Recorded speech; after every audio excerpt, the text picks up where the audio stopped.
Calling to order the Citizens Night meeting for the Municipality of Monroeville for Tuesday, July 7th, 2026. The time is 7:03. Would everyone please stand for the Pledge of Allegiance and a moment of silence? I pledge allegiance to the flag of the United States of America and to the republic for which it stands, one nation, under God, indivisible, with liberty and justice for all.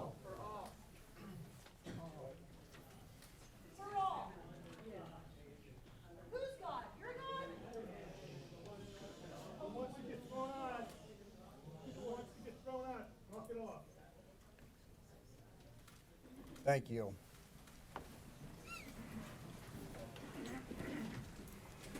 Roll call, please, Sharon. Mayor Biondo? Here. Mr. Hizzy? Here. Mr. Poach? Here. Mr. Washington? Here. Mr. Crut? Here. Mr. Adams? Here. Mr. Williams? Here. Mrs. Ramsey? Here. Mr. Graziani? Here. Mr. Ratcher? Here. Ms. Rock? Here.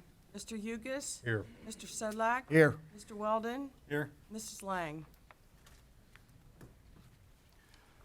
All right, so we're going to start with Citizens Night remarks here in a moment. I'm going to start with the library board, but I do want to run through just some of our rules, procedures here, and there's going to be a little bit of a change at the end here. So I know we have a lot of speakers tonight, and we're going to try to get to as many of you guys as we can tonight. Tonight, the major topic is one in which many of our community hold strong and heartfelt views. Because of that, I want to begin by reminding everyone that this is a forum that is designed to support respectful and constructive civic participation. All comments should be directed to me as the chair. Please maintain decorum and refrain from personal attacks, insults, and disruptive language. We want to ensure that regardless of the speaker's viewpoint, that the speaker is respected and heard.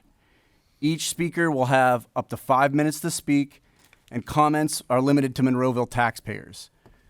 So when you approach to speak, please provide your name and address or your place of business.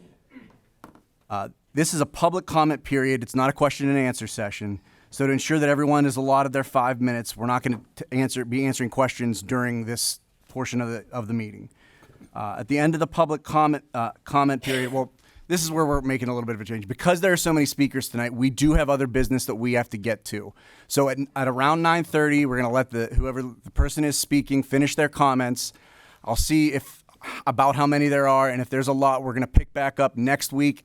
We're going to start at 6:30 next week and continue with public comment if we don't get through them all tonight. And then after all of the public comment is made, we will have the council people and the manager respond to the public comment. This is not a voting meeting tonight, so there's nothing tonight that we are voting on. There also will be, so we're going to do a public comment at the beginning of next week. There also will be a public comment at the end of next week's council meeting as well to address any municipal item. With that, I'm going to invite Kelly Meredith. She's the chair of our library board. She's going to speak first. We're going to have a couple other of the library board members speak, and then we'll move on to residents' comments. Mr. Mayor? Yes. Before you start, that should be Monroeville residents, not Monroeville taxpayers. It's Monroeville residents. It's taxpayers. Anybody that pays taxes to Monroeville.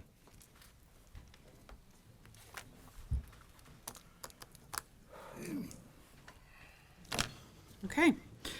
Mike Crane, my colleague on the board, will be passing out a letter that I'm going to read now to all of you. Mayor Biondo, Manager Graziani, and members of Monroeville Council. The Monroeville Public Library Board of Directors would like to express our gratitude to the many patrons and community members who attended our June 22nd, 2026 board meeting to share their support for the library. Their thoughtful comments and engagement reflected the vital role of the library and demonstrated the community's commitment to maintaining a welcoming and accessible public resource for everyone. We are also writing to express our concern regarding recent public comments about the library's Love is Love display in the children's room, as well as the subsequent pressure to remove the display early. The display was developed by library staff in accordance with established library practices and included age-appropriate materials already available within the library's collection. Similar displays highlighting a variety of topics, cultures, experiences, and communities have long been a part of the library's efforts to connect patrons with library resources. Some examples from this year include winter sports in the Olympics, Black History Month and Black Joy, National Poetry Month, Rock Around the Library, and a personal favorite, Cats of Monroeville. Currently, the Children's Room features an average of 6 different displays each month. While we respect the rights of individuals, including elected officials, to express differing opinions about library displays and materials, we are troubled by comments suggesting that the mere presence of books featuring LGBTQ+ individuals or families is harmful to children. Public libraries exist to reflect the communities they serve. Providing access to age-appropriate materials that represent different people, families, and life experiences is not an attempt to influence a child's identity. It is an acknowledgement that these individuals and families are members of our community and deserve to be represented in the public spaces that serve them. We are particularly concerned by comments suggesting that library staff were acting as groomers. Such accusations are inaccurate, inflammatory, and unfair to dedicated public employees who are carrying out their professional responsibilities in accordance with the library's mission and board-approved policies. These statements have caused distress among staff members and undermine the respectful public discourse that our community deserves. In addition, the library holds the safety of all patrons and staff as another of its highest priorities. One way this is achieved is by requiring all staff members and volunteers, including those who assist at off-site events, to obtain all background clearances, which include the PA State Police Criminal History Record Check, PA Child Abuse History Clearance, and an FBI fingerprint background check. The Monroeville Public Library serves the entire community.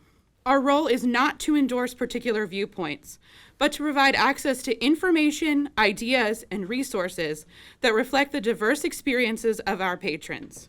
Not every display, program, collection, or service will appeal to every individual, but public libraries have a responsibility to ensure that all members of the community can find materials that reflect their lives, interests, and experiences. The board remains steadfast in its support of the library director and staff. We have full confidence in their professionalism and commitment to serving the public. We are proud of the work they do every day to create a welcoming environment where all patrons feel respected and valued. We look forward to continuing to work with Monroeville Council in support of a strong public library that serves the needs of the entire community. This is signed by the entire library board. Thank you for your time. Thank you, Kelly.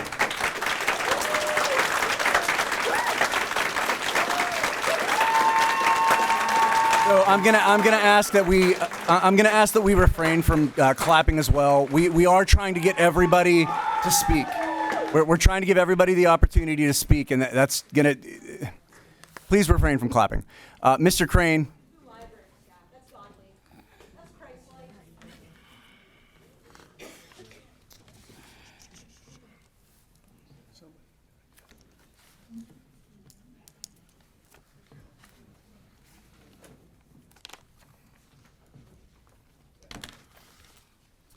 Happy Pride is normally a refrain throughout June, but it is not uncommon to be heard the rest of the year.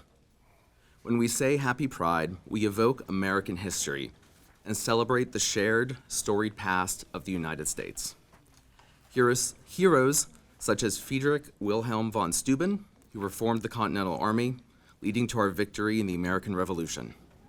We reference the Mattachine Society, as well as Sylvia Rivera, Marsha P. Johnson, and the unhoused youth of Christopher Street, the heroes of the Stonewall riots. We conjure images of Harvey Milk and current U.S. Representative Sarah McBride. We think of astronaut Sally Ride and Bayard Rustin, advisor to Martin Luther King Jr. and principal organizer of the March on Washington. When we say Happy Pride, we celebrate not only the past, but also recognize the challenges faced throughout that history. What few civil rights the queer community has now have each been fought for and litigated, a small minority clawing for the same basic civil rights as the majority in this country.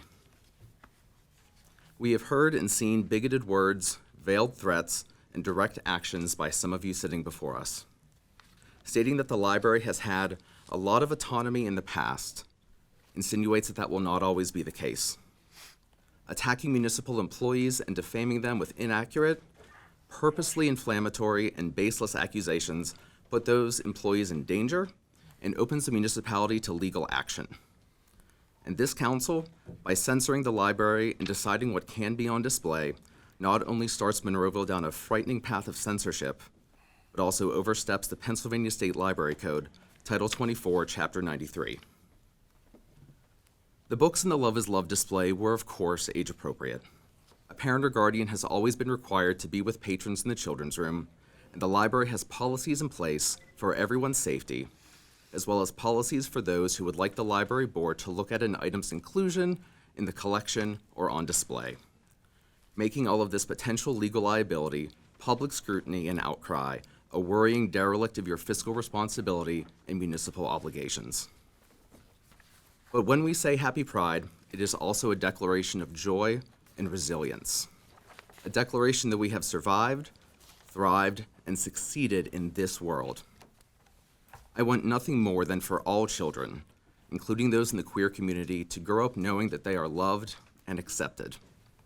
Our job as adults is to allow the next generation the chance to experience the joy and wonder of the world, a world better than one we grew up in. I wish I had had that experience as a young person here in Monroeville. I know that having such a display in the library would have given me the confidence that the world and our community was a safe and accepting space. When we say Happy Pride, it is a celebration that we have survived in a world that oftentimes feels like it does not want us, as well as a promise to make the world better for those coming after us. I ask this council to make the world better for those young people, stop these interventions into a beloved community institution, and refrain from further censorship, political attacks, and budgetary restrictions for the public library. Happy Pride. Thank you, Mr. Crane. Mr. Markozik, come on up. Can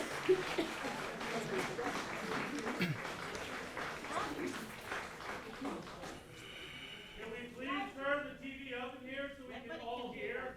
We cannot hear anything. That'd be really appreciated.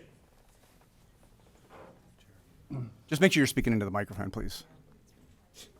Good. State your name for the record. Yes, Joe Markozik, 300 Newberry Drive, Monroeville. Good evening, Mr. Mayor, Stand to the podium to the left or the right. You would just speak louder. Yeah, it's right there. Mr. Mayor, is that better? Mr. Mayor, Council, wonderful staff. Thank you for giving me the time here to speak tonight. I've lived in Monroeville for 50 years now, represented Monroeville in the state legislature for 36 of those years. And that whole time that I lived and worked here, along with a lot of other councilmen, some of you for years, but a lot of other councils, we worked to make Monroeville the place that it is today. A place that is welcoming, a good place to live, a good place to visit, a good place to do business, and a good place to work in. Yeah, people complain a little bit about the traffic, but other than that, we're pretty hard to beat. Our services and our facilities here are second to none. Our police, fire, EMS, our senior center. We now have a convention center that is very prosperous. We have a police fire training center that probably most of the residents in Monroeville don't even know we have, where we have a shooting range, a burn building for the firemen to train. All this, and we have a great reputation here.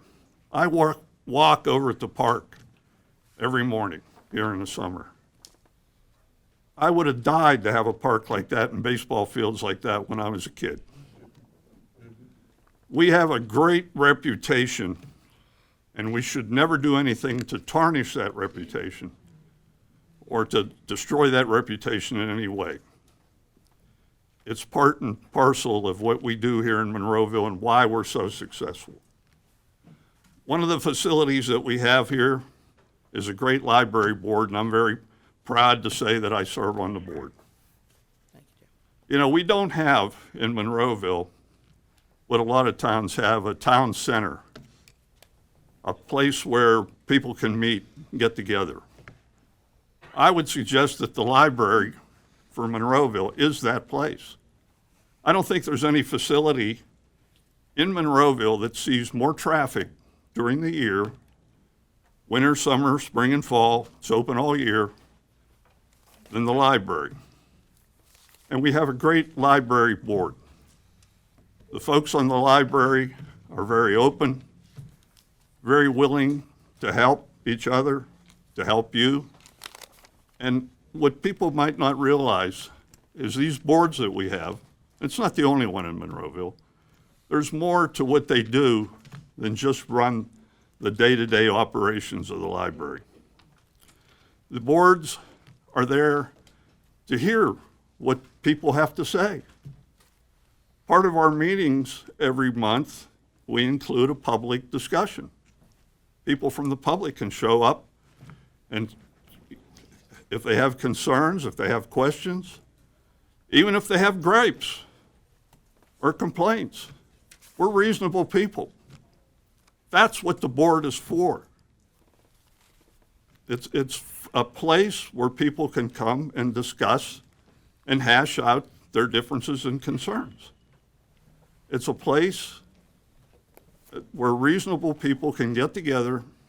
We're not going to agree with everything that everybody comes up with, or, we have disagreements amongst ourselves. But I think it's important to know that in order to keep the reputation of Monroeville, that we have to recognize that these boards have a function, and part of that function is to solve problems that might occur within that particular entity. I'd like to congratulate Council for the wonderful publication that you've just put out this summer. It's called Monroeville in Motion. And I would direct your attention to the inside cover, where you have a statement entitled Our Mission. The Municipality of Monroeville exists to protect, support, and enrich the lives and interests of our community. Our team accomplishes this by providing a full range of excellent local government services. The library is doing exactly what you're asking them to do in this mission. Thank you, Mr. McCarthy. I do have to ask you to stop there. 5 minutes is up. Thank I you. appreciate your time. Thank you, Mr. very Mayor. much. Thanks, Joe.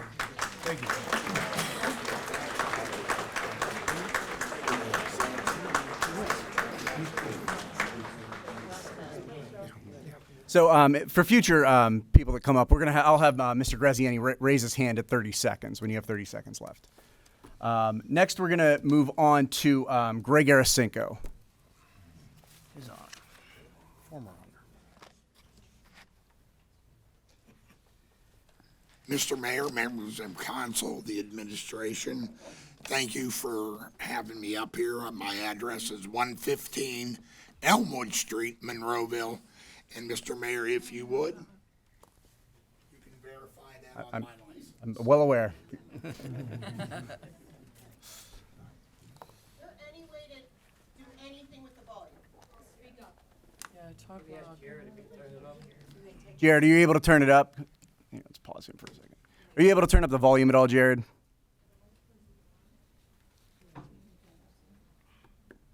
Greg, if you'd be so inclined, could you move closer to the mic by stepping to... Can't we move the microphone on the other side of the podium? Yeah, can we move to the side? There you go. We're an AV, guys. So don't mess it up. Is that better? That is, yeah. Yeah. All right. Whoever thought you would not have been able to be heard, Greg? And we paused your clock, so you have your time. Okay, very good. Most people, I don't know how many live here in Monroeville, but I was the mayor here for many years in Monroeville, and I thought this issue was settled a long time ago. I don't remember the exact date, if it was under my mayorship or when I was deputy mayor as Councilman Poach is. Let's talk about the budgets of all the three entities that were mentioned. The library budget is 1.4 million plus they get RAD money, and they have about 500K in the bank. If you look at the senior center, they have 500,000 is their budget for maybe 5 employees. I forgot to mention the library has like 15 paid employees plus volunteers. And if you look at the Park and Rec, which takes care of our kids, and they do a way better job than anybody else in this municipality dealing with the kids, because it's year long. The issue with the LGBTQ books, I thought was settled, that they can certainly display it, but not directly as you walk right in the door. They're supposed to be in a little bit, my understanding, and Mr. Poach, you can certainly straighten me out on that. Here's where I'm at on that. That is such a very much personal thing with talking, and you're saying that's age appropriate. Gay BC is for 3 and 4 year olds. Now, what 3 and 4 year olds going to understand anything you're saying? Bottom line is, I think it should be the parents, not any of the staff, or not any of the volunteers teach on LGBTQ. Does anybody teach on heterosexual? If you're going to say you're all inclusive, you should include that as well. Or how about marriage? The bottom line is, and it's so personal, I don't believe you have it's up to the parents. If you want to sit and have a stranger teach your kids, that is your right. You will never see my youngest grandchildren, who's 6 and 9, sit there by anybody straight or gay teach them about something so personal as sexual activity or other lifestyles. Thank you for your time. Thank you, Mr. Arasenko. Actually, we do have one last library board member. Cindy, come on up. You could state your name, please. Yes. State your name. My name is Cindy Lucas. Let's do the same thing. You want to pull that microphone over to this side? Thank you. Thank you. My name is Cindy Lucas. I live on Ramsey Road. I'm a lifelong resident of Monroeville, Ward 2 representative of the Monroeville Public Library Board. Unlike Mr. Williams, I have not been here since 1955, only since 1968. And to that end, I say, welcome to the 21st century. Although our comments... Direct your comments toward me, please. Although our comments are to be addressed to council in its entirety, I am very aware of those members who sit in opposition to the rogue actions of their fellow council members. Mr. Hizzy, I would like to publicly state that we are aware that you did not participate in any way with these actions. Some of you question the need for libraries' existence in today's world. Well, I'd like to articulate a few reasons. Number one, Monroeville Public Library. Merriam-Webster Dictionary defines public as open and available for everyone to use or view, as opposed to restricted or private spaces. Public libraries are a vast resource of information to combat the small minds of individuals like you who equate a display of books with influencing gender. Small minds. Libraries help to broaden perspective and understanding by providing opportunities to read or research a broad spectrum of topics under the supervision of parents or guardians if minor children, or if old enough, on one's own. Since when does government overstep the rights of parents to educate their children in a manner they choose fit? Libraries are a haven, this is number 3, to those who can often feel isolated, people who don't have access to many of today's offerings, such as the internet, money to buy books, purchase things, take advantage of our museums via RAD passes. That's the Regional Asset District. And speaking of things, number 4, are you even aware of our library of things, enabling people to borrow everything from a carpet cleaner to a sewing machine to a drill, screwdrivers, or even a mixer? Of course, you must visit the library to know these things exist. Number 5, libraries foster reading, offer a home for tutoring, book clubs, lectures, art, teaching, all with the hope of expanding our horizons and encouraging us to become more informed individuals who can, in turn, better serve our community. And I just would like to ask Mr. Krutt to stop using his phone while I'm speaking. We're not going to do that. We're not going to do that. I'm sorry, but I respect you for the positions you're in. I think I deserve a little bit respect as I speak. The threat to pull funding to our library jeopardizes the livelihood of our library staff and the vitality of this community. What are the individuals who acted outside of council chambers attempting to accomplish? Mr. Adams, Mr. Krutt, and Mr. Williams, are you aware that you're in violation of the Sunshine Act and that you have no authority outside of council chambers? Our citizens are not willing to allow narrow-minded thinkers with personal agendas dictate as what is best for our community. And finally, number 7, to quote you, Mayor Biondo, your state of the municipality, quote, "The strength of Monroeville has always been its people. Together, we will continue moving Monroeville forward for generations to come," end quote. I would like to add that rarely have I been so proud of our residents and so disappointed in our council membership and municipal leadership. Thank you, Ms. Lucas. Mr. Carlson.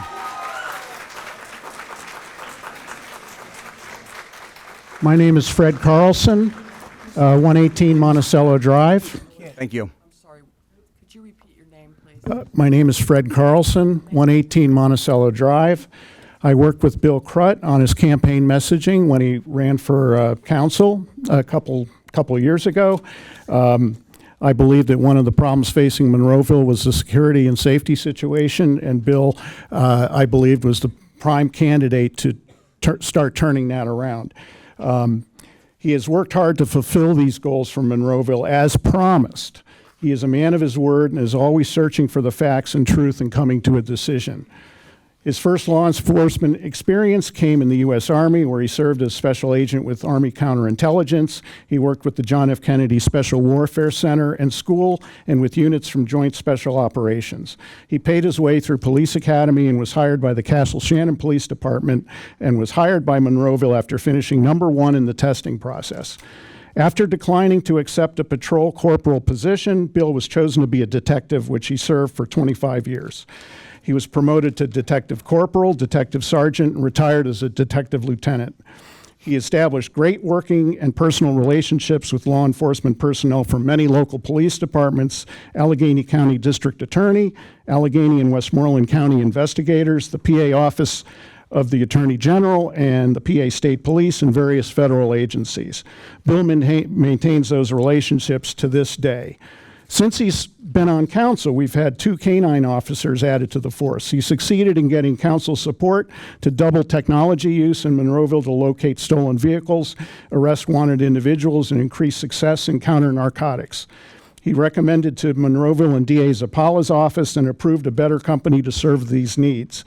He recommended and promoted the establishment of DA Zappala's Real-Time Crime Center and a state-of-the-art 911 center with DA analysts working in teams.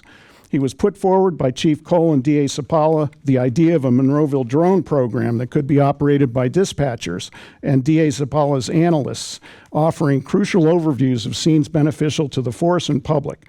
He stood up for medals and awards for officers and took action to fulfill hiring of 10 new officers in Monroeville. Finally, the smearing of Bill's personal Facebook posts shows no evidence that the articles were really read nor the context of the issues understood.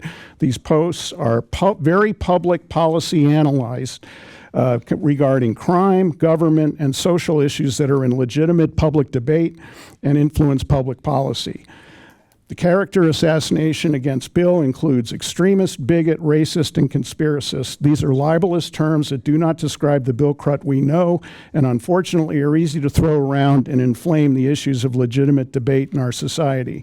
These are unaccountable smears showing no discernment of the content of any of the articles that Bill shares, and in no case does any original writing by Bill publicly show or share any of these terrible accusations. Thank you for your time. Thank you, Mr. Carlson. Scott McQuiston? Okay. And Scott showed me his ID prior to the meeting. Please state your name for the record. Mr. Mayor, everyone, my name is Scott McQuiston. I am a new member of Monroeville. Sorry. I moved here last September from California. I'm a California liberal, I'm sorry. And within a couple weeks, one of the first things I did was I got a library card because I know the library is important. I was going to mention what the definition of public is, but that's already taken care of. I was very upset when staff members were called groomers. You know who groomers are? No offense to everyone in this room. Heterosexuals to a gay boy. I was very openly, well, no, I wasn't gay. I didn't know I was gay, but I was flamboyant. I was over the top. And do you know what straight people called me? Faggot, queerbait, sissy, gay boy. That's what groomers do. They tried to get me to be a straight. If I had had in my library a display like they had there, I would not have known I was alone. I would have known that I was part of a community. Maybe I wouldn't have battled with depression all my life. Maybe I wouldn't have tried to commit suicide in my early 20s because of this, because of groomers telling me what I was. But thankfully, I have found this library and how wonderful it is. I've lost my place, I'm sorry. I am so worried about this censorship, and that's what it is. It's censorship. By taking down the LGBT display, they are censoring what's being said. Do you think children like myself didn't know I was gay? Maybe not specifically gay. I knew I was different. There are kids in our community who already know they're gay. Kids today are a lot different than in my age. They have social media. They know everything that's going on. We have to reach out to them and let them know they are not alone. We have got to be there for them. We have got to help them thrive. And by doing this, it was not helping them at all. So next June, let's say we don't have a pride display. Next June is the National Immigrant Heritage Month. Now, I know some members of this board have things on their Facebooks that are anti-immigrant. I've seen them. So who's to say that next June, council members here say, well, I don't think we should have a immigration display. That should be down. And maybe some other members shall find some outdated Leviticus scripture that is against immigrants, and they start throwing Leviticus around at meetings. And so now we're taking down an immigrant display. What's next? Next, are we going to ban books? We can't have these books here. Are we going to ban them? That's the next step. And what's next after that? A book burning in the library parking lot? That's the next step. That sounds awfully a lot familiar to what was going on in the 1940s, doesn't it? Now, I'm not calling anybody here a Nazi. That's going way beyond the pale. But we've got to watch where we're going. We have got to watch the trajectory of what city council or any governing board is allowed to do to our public library that is there for everyone. For you,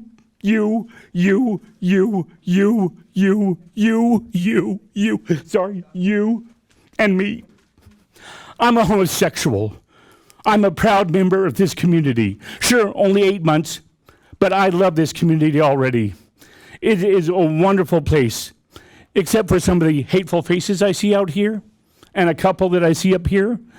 But I hope that this city and this council can be better. Thank you very much. Thank you, Mr. Jim Aiello.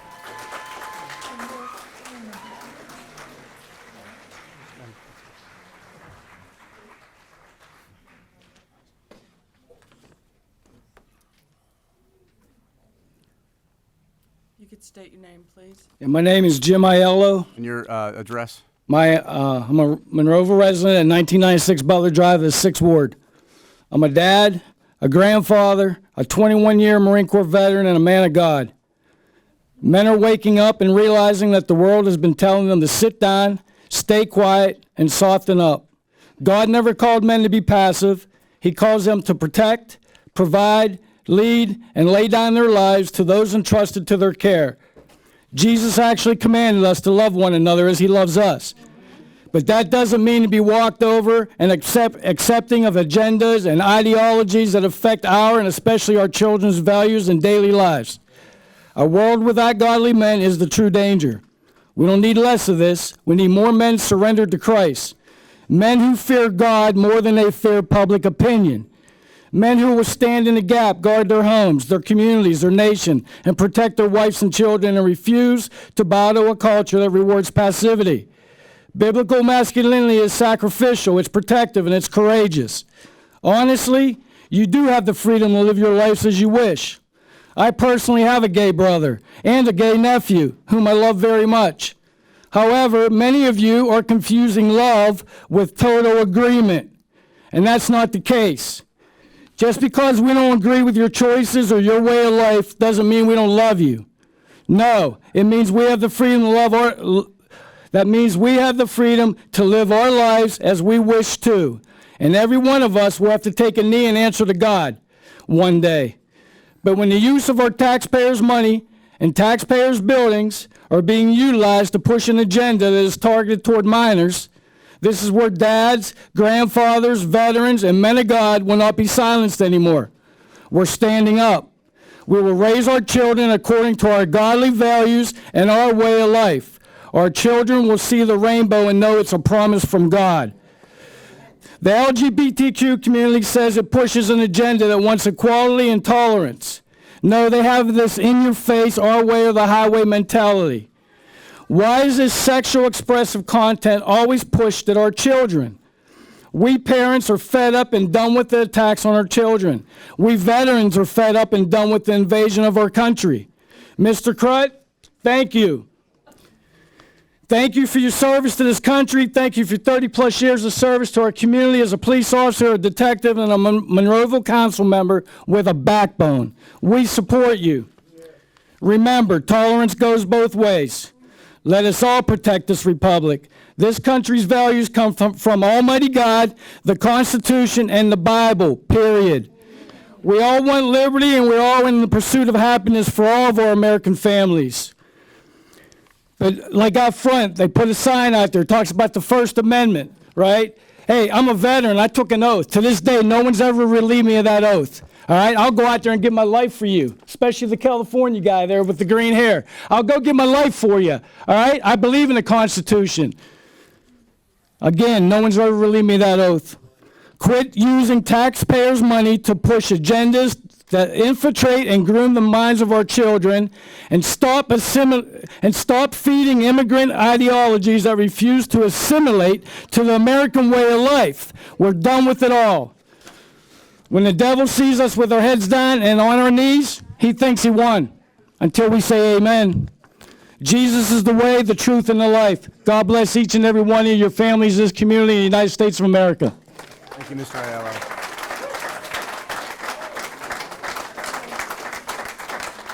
Amy Reagan.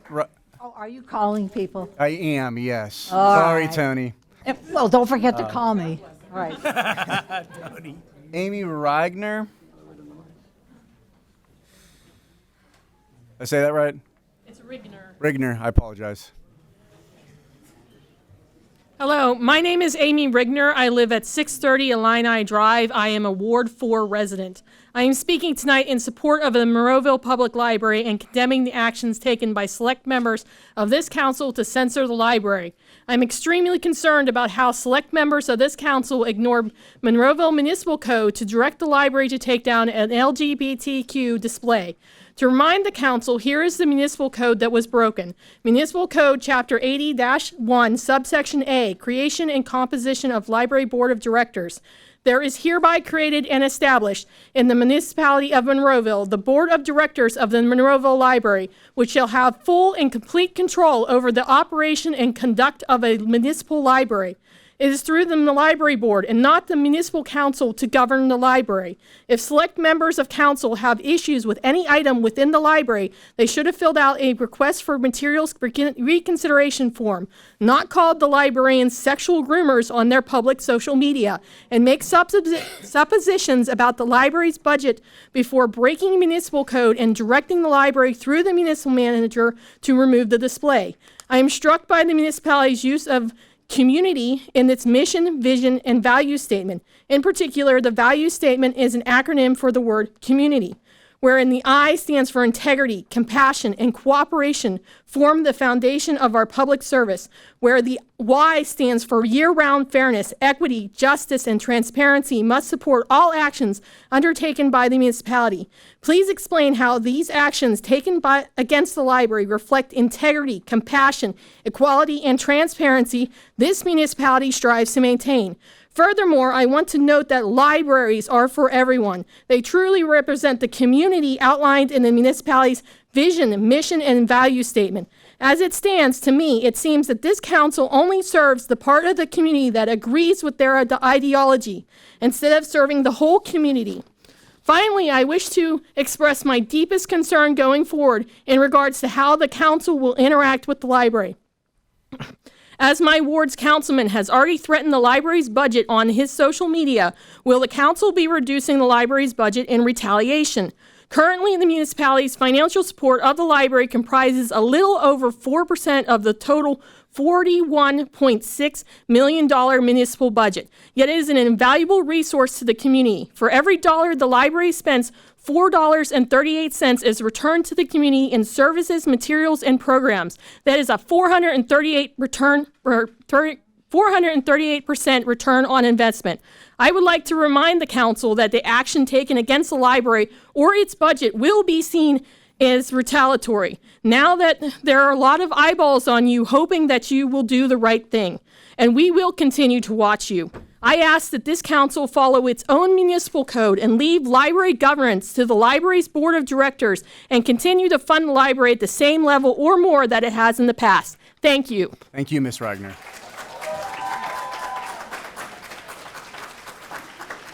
Vasco Hawood. V-A-C-O. State your name, please. My name is Vasco Howitt. An address, please. I live at 630 Illini Drive, Monroeville, PA, in the 4th Ward. When I was a young kid, my parents would take me to the library during summer reading program and for the wide range of activities that libraries provide. Without the library, I would not have had the opportunity to read such a wide array of books and to broaden my horizons through them. My parents certainly didn't have the money to buy books faster than I could read them.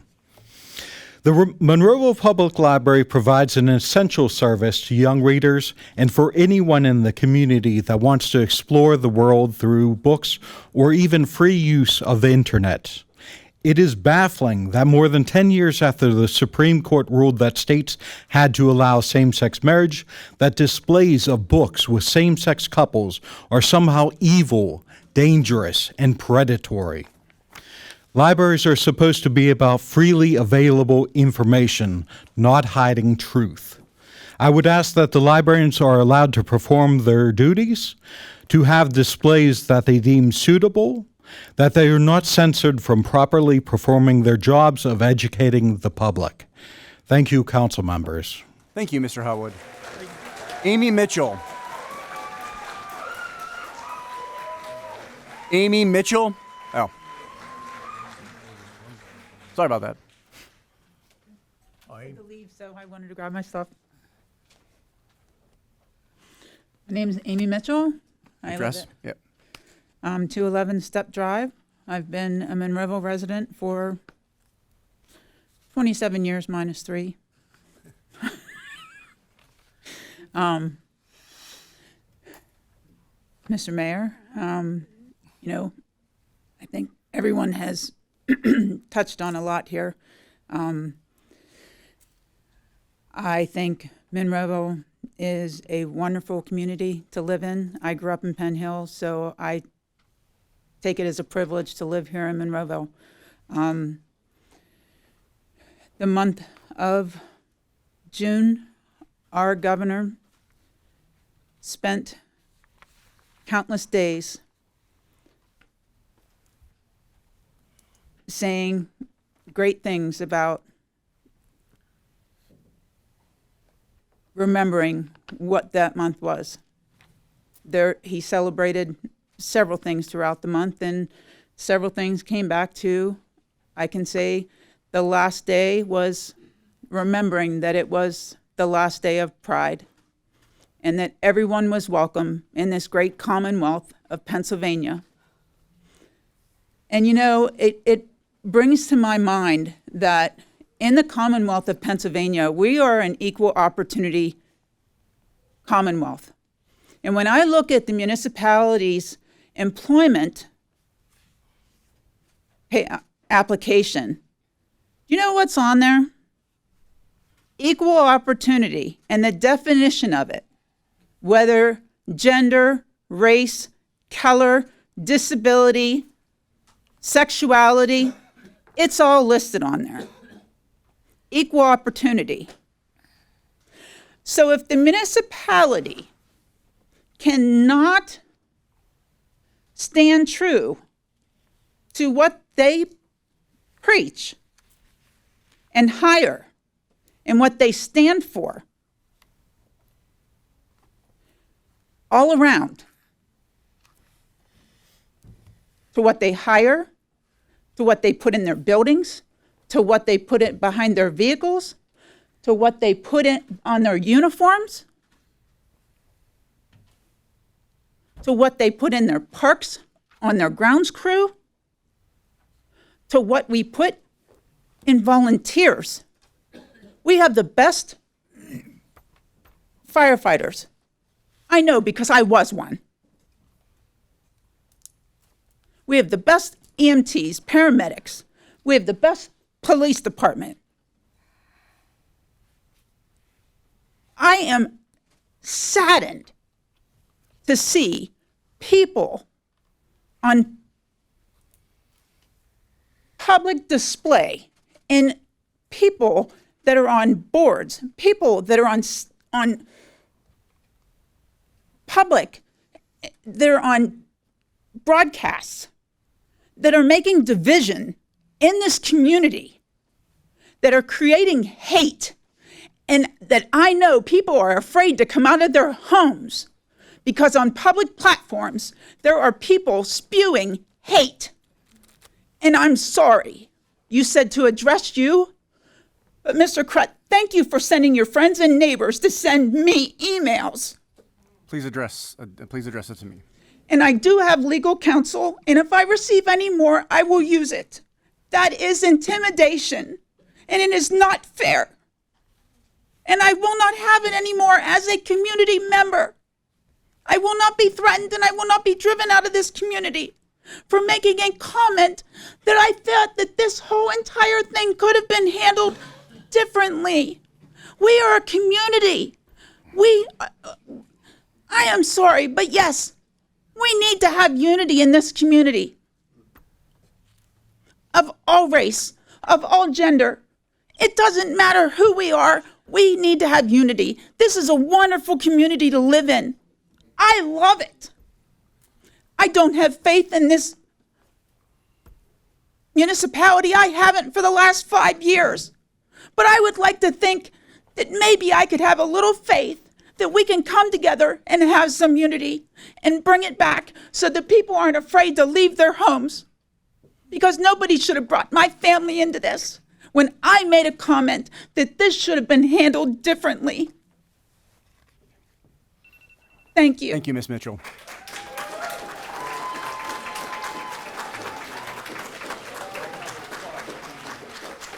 Virginia Ish. I apologize, I can't read that.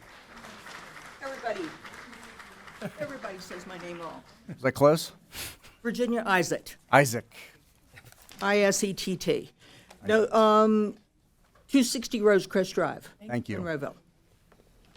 Okay, now, my comment is, have any of you taken the time to read any of these books to know exactly what they say? I went to the library. They're locked up. You can't even read them now to even judge what they say on that.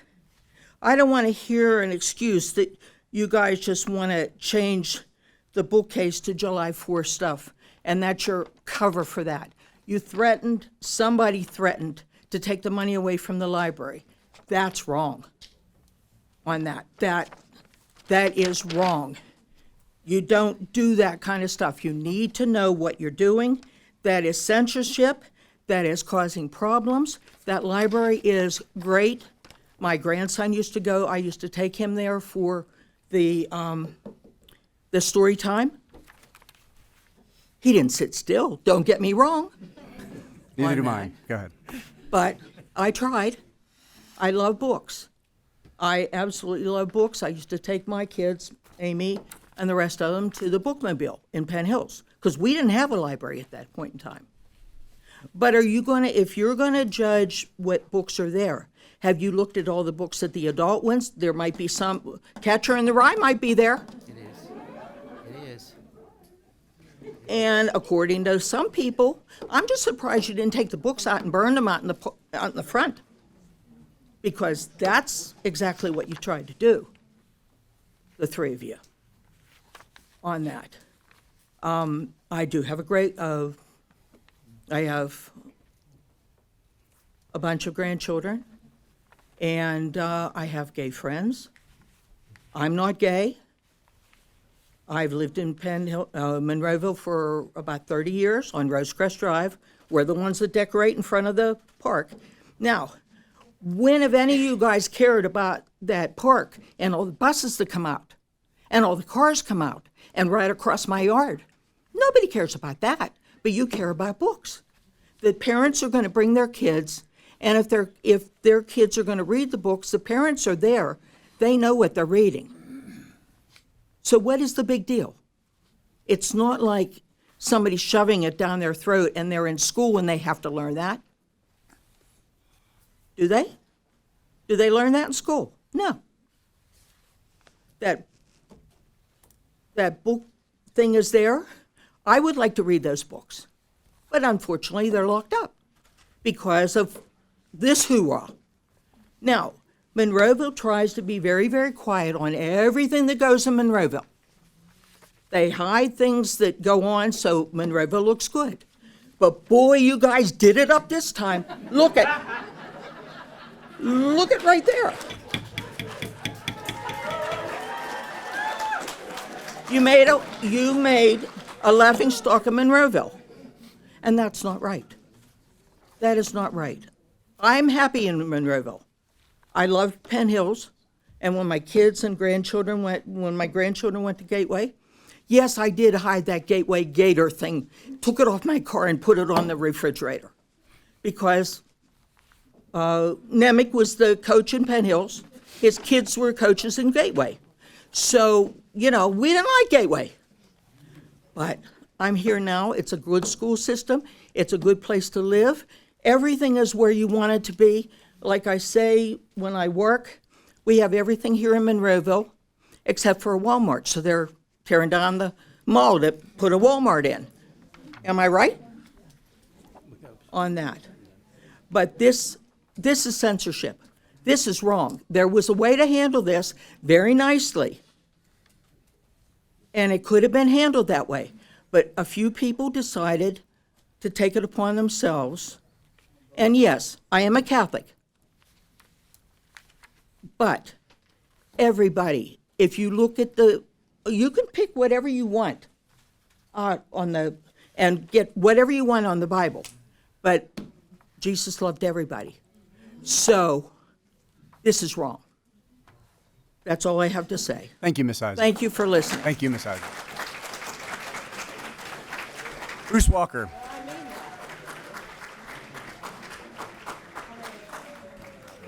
Sorry.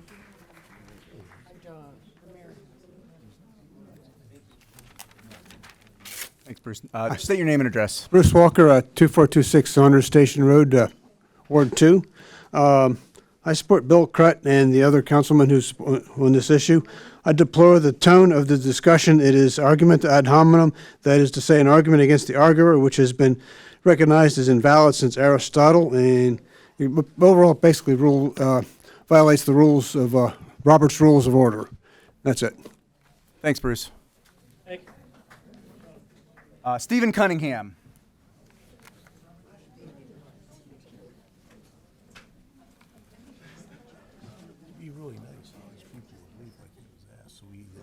Hello, I'm Stephen Cunningham. My address is 148 Meadow Gap Drive, resident of Ward 1. I'm here today because I don't want Monroeville to get sued. I don't know if you're familiar or not with the case Sund versus the City of Wichita Falls, settled in 2000. A federal district court ruling declared that a council's resolution to remove and relocate books from the children's section of a public library based solely on private citizens' objections to their content was unconstitutional. Now, to play devil's advocate, last year there was the court case Fletcher versus Llano County that did, when a library did remove content that they found deemed not appropriate for children, and there was a lawsuit, and the court ruled in favor of keeping the content out of the library. In that case, a key factor of that decision was the library made that choice themselves. No outside entity or governing body made that choice for them. Sounds to me that the best way to handle these situations is to just let the library do what the library thinks is best. Now, I know I'm not going to change any minds tonight about whether people think LGBTQ people are appropriate subject matter for children or not. But I just want to say, I guarantee that any of those children's books that were in the Love is Love section of the library, you could find another children's book in there with a straight couple doing the exact same stuff. And it would be, if you dare me to actually find that, I would appreciate if you did that in February, because Valentine's Day is a great time for those displays to be up. You can find any of those books like that.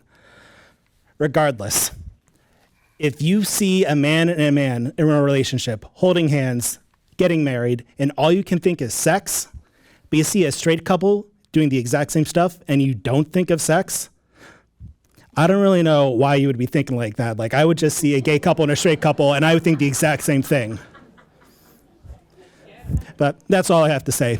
Don't let us get sued. Thank you, Mr. Cunningham. April Scacera.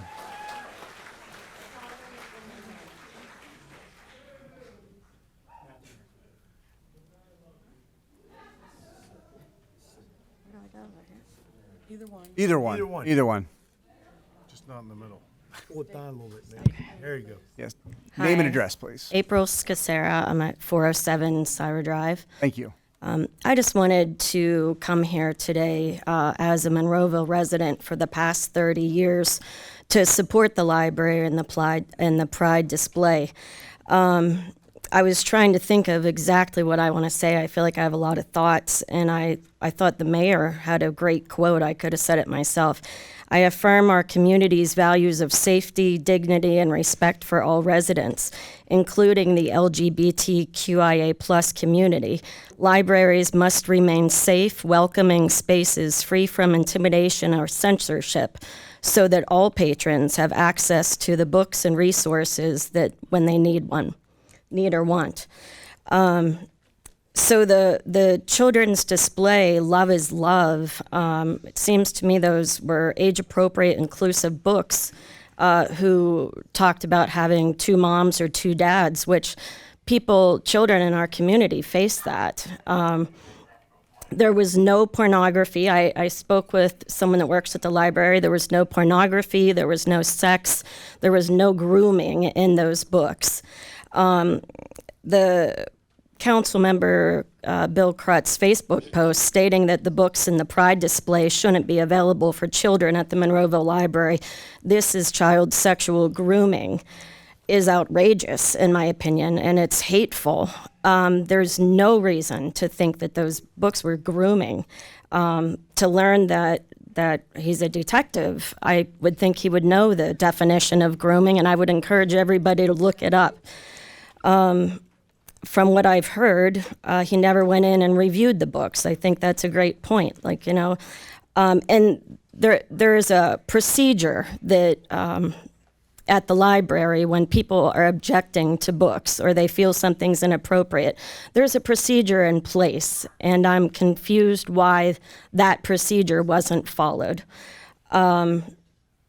Instead, it seems to me that the municipal manager and a couple council members went in and demanded that the display was taken down. To me, that supports hate, and I support love. Thank you, Ms. Casera. Nate Wakefield.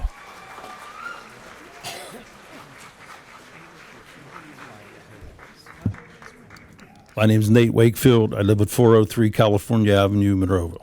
Thank you. Good evening. Thank you for the opportunity, gentlemen.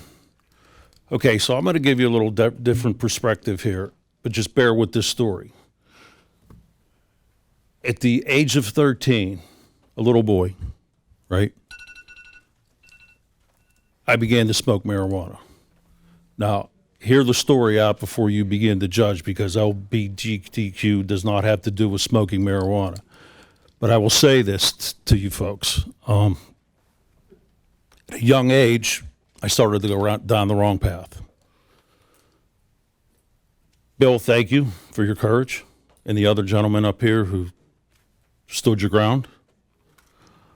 And I could tell you that through my life, Bill, you were probably my enemy most of my life, being a police officer. I was a out-of-control drug addict, got locked up, a lot of trouble. But this very young age where I started this stuff as a little child, I was out of control. I couldn't stop.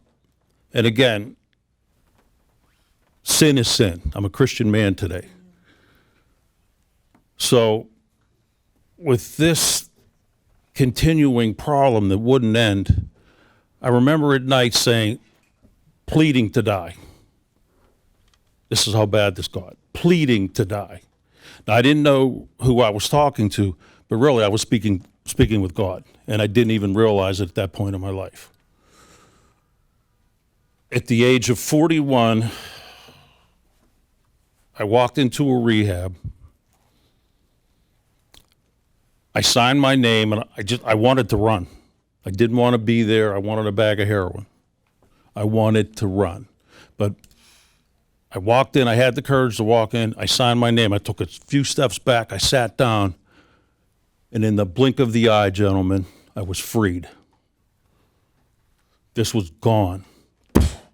And as fast as you can blink your eyes, on the downward stroke, this thing was removed. And on the upward stroke, God introduced himself.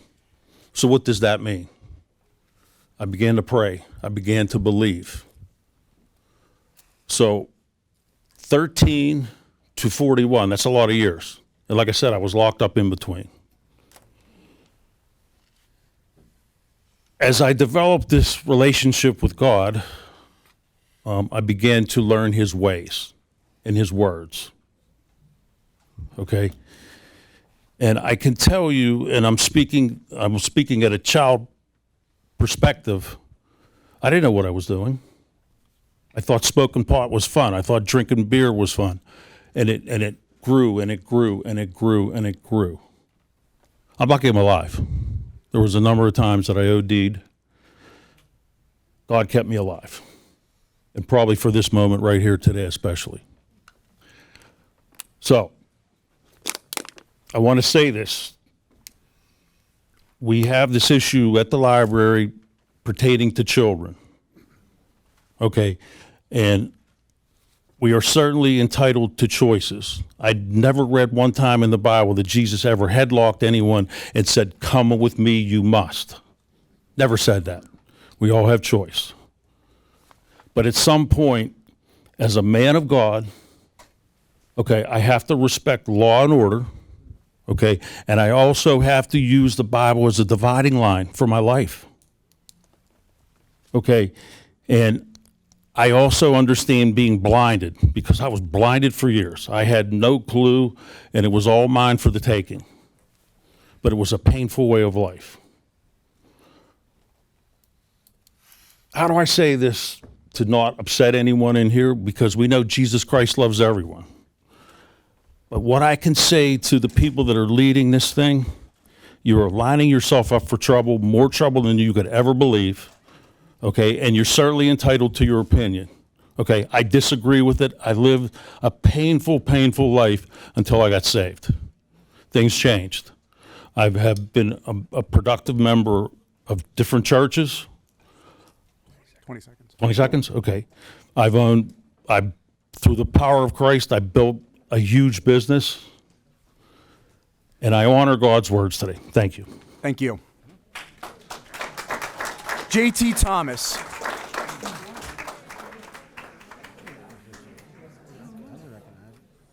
Is he for or against? I couldn't understand.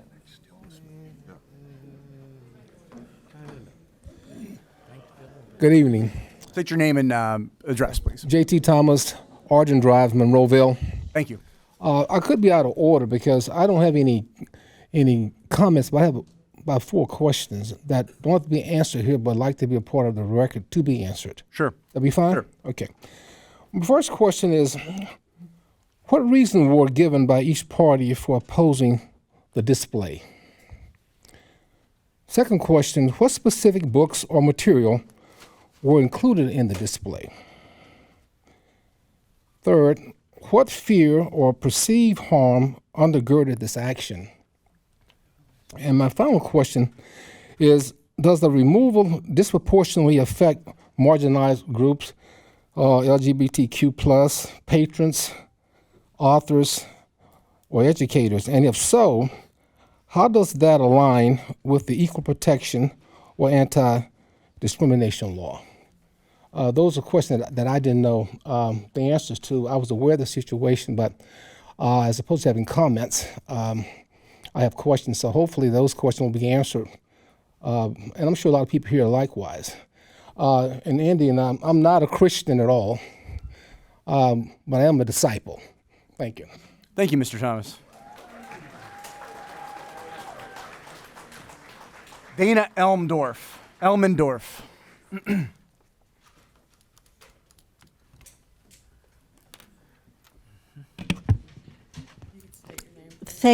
My name is Dana Elmendorf. I live at 1424 James Street. Thank you. Here in Monroeville. I've lived there for 29 years. I live there with my wife, who has been a Monroeville resident for all of her life. And this community has been a great place to not only be nurtured, but also to contribute. We pay taxes. We do a lot of shopping. We care for the elderly. We take good care of our yard, a lot of other great things. And I mention all that to highlight that we are indeed a vital part of this community. And for those of you that think that somehow you can put us away, if you put the books away. I do want to clarify, we are everywhere, and we are absolutely making this a stronger community. But that brings us to my second point. In my professional life, I am a full-time faculty member at a local university. And my job is to teach adults in a professional training program. So a lot of my work is about assessing whether adults are doing their job and doing it well. And I do want to convey to council that you have a job to do in this community. This community is made up of a rich array of types of families, of people. It is made up of a lot of people contributing a lot. And your job is to make sure that you take a balance with what is best for this community, that what can keep it financially healthy, what can keep it vibrant, what can keep it growing. It seems to be a community that's constantly changing, and we need your input. But we need your decisions to be based on good understanding, not on misinformation or misunderstanding.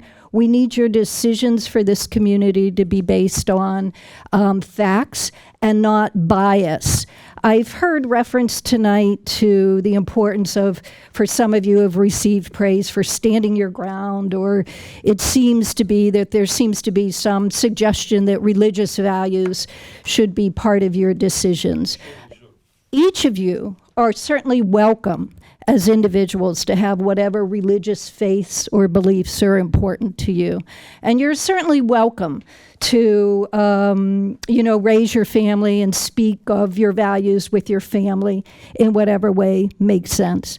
But you also, and I will say this as a teacher, you have a job to do, and your job is to make sure that you balance the needs of all members of this community without creating harm, and including many diverse perspectives. And I know we can do that because I saw us do it with these microphones right here.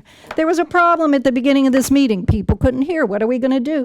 A lot of people started to call out solutions, and we came together, came up with a simple solution: move the microphone so everyone can hear. That's an example of what it looks like when we do our job together. And I'm looking to council, including my councilmen, to do your job and do it well. Maybe so I can give you an A on your grade. Right now, some of you aren't getting it. Thank you. Thank you, Mrs. Elmendorf. Lois Drumheller. You okay? You okay? I seen her. No, she's here. Are you good? Lois, you here?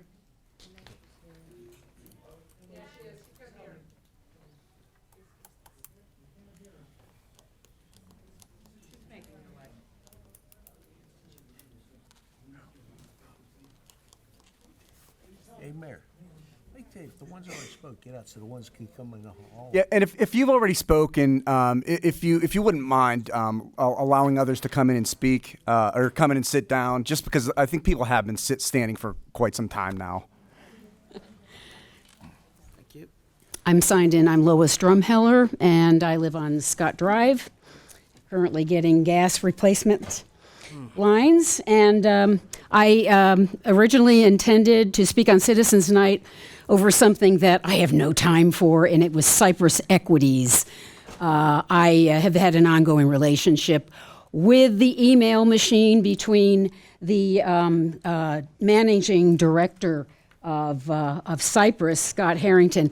I'm going to have to save that till the end of your next week's program for public comment, because I just don't have the time to go into it. I am expecting more than what they've done on their part for communication, especially in light of what they promised last October. So I'll move on to the obvious elephant in the room. So I'm not stealing thunder from my sister on definitions here, but I can tell you that every single member, I know this through the municipal manager, Mr. Graziani said he was going to make available to every single member of the current council the A through Z newly elected officials course from Local Government Academy, because all of those things were going to be on video. So for the benefit of people who haven't gone through Local Government Academy and understood the superseding laws and understood the Sunshine Law, and certainly all the other things that have to do with land development and zoning and all of those things, I was expecting the people who needed to be caught up on that to take advantage of that. But it appears that that is not first in mind when there is an emotional decision to change something out of a section of the children's section of the library that had to do with love is love. And the type of information up there and your decision-making abilities, it shouldn't be questioned, really. And yeah, it would have been nice if everybody would have had a chance to understand what each one of those elementary books were. From the looks of it, it was benign. But from the decision-making that went on with this council, it looks to me like everybody forgot a couple of laws. The first one was the obvious one, the Sunshine Amendment. And the second one was your own home rule charter, which I'm hoping that everybody here who's new may have copies of these things. In Article 4, public meetings, Section 403 says, all business meetings and committee meetings of the council shall be open for public attendance. All official votes of council shall be taken openly.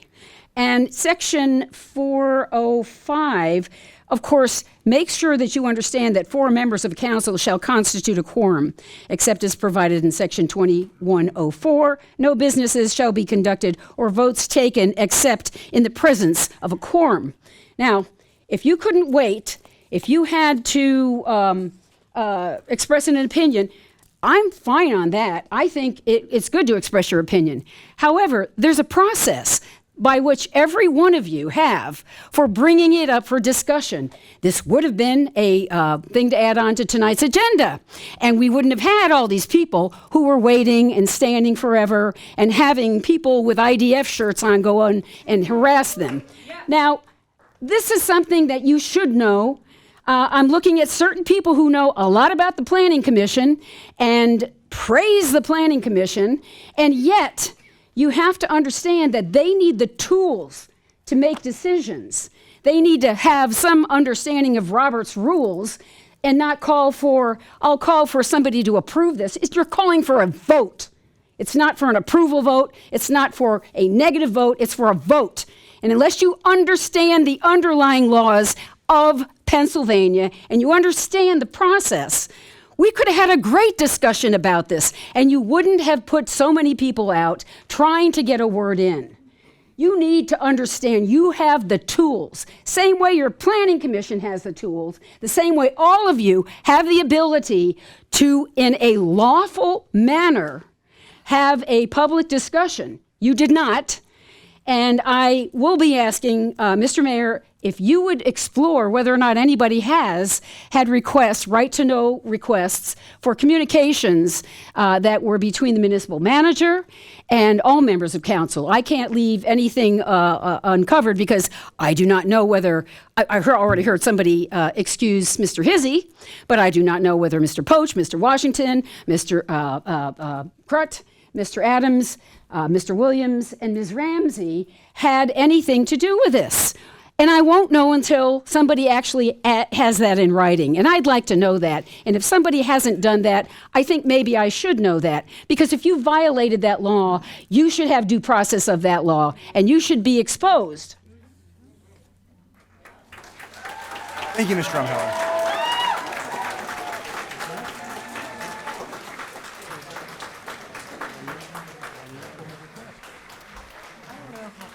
Katie Baumgarten.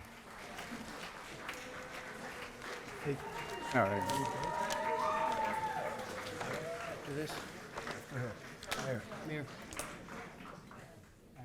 My name is Katie Baumgarten, and I'm speaking today as a resident of Ward 7, 811 Cranberry Drive.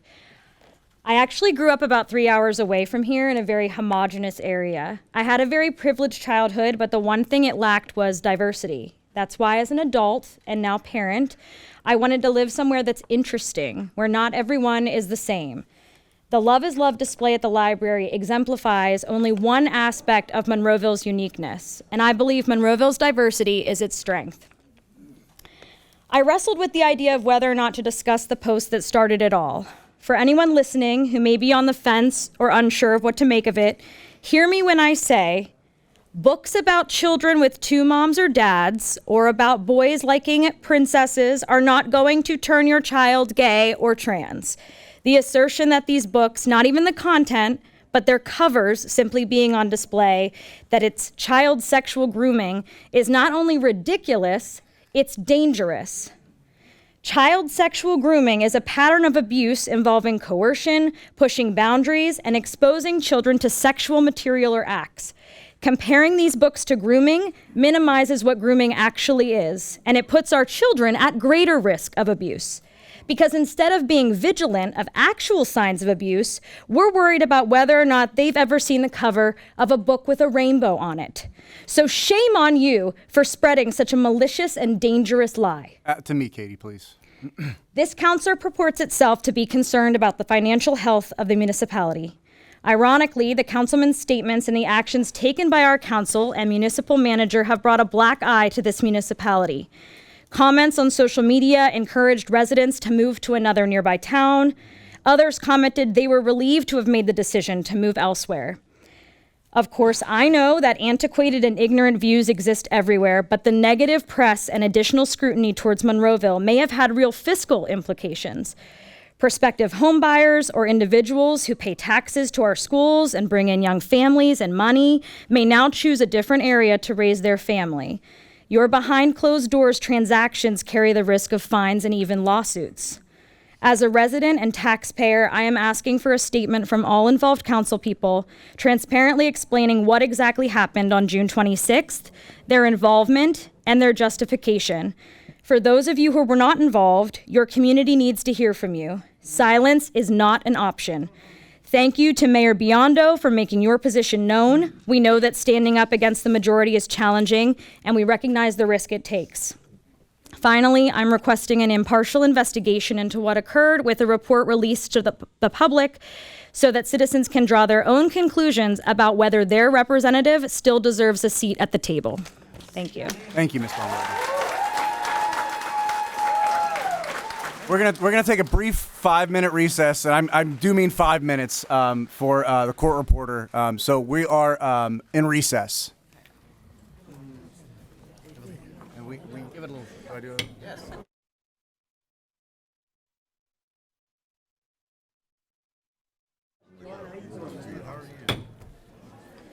We're back on the record. We're still on public comment. Next up is Natalie Friedrich.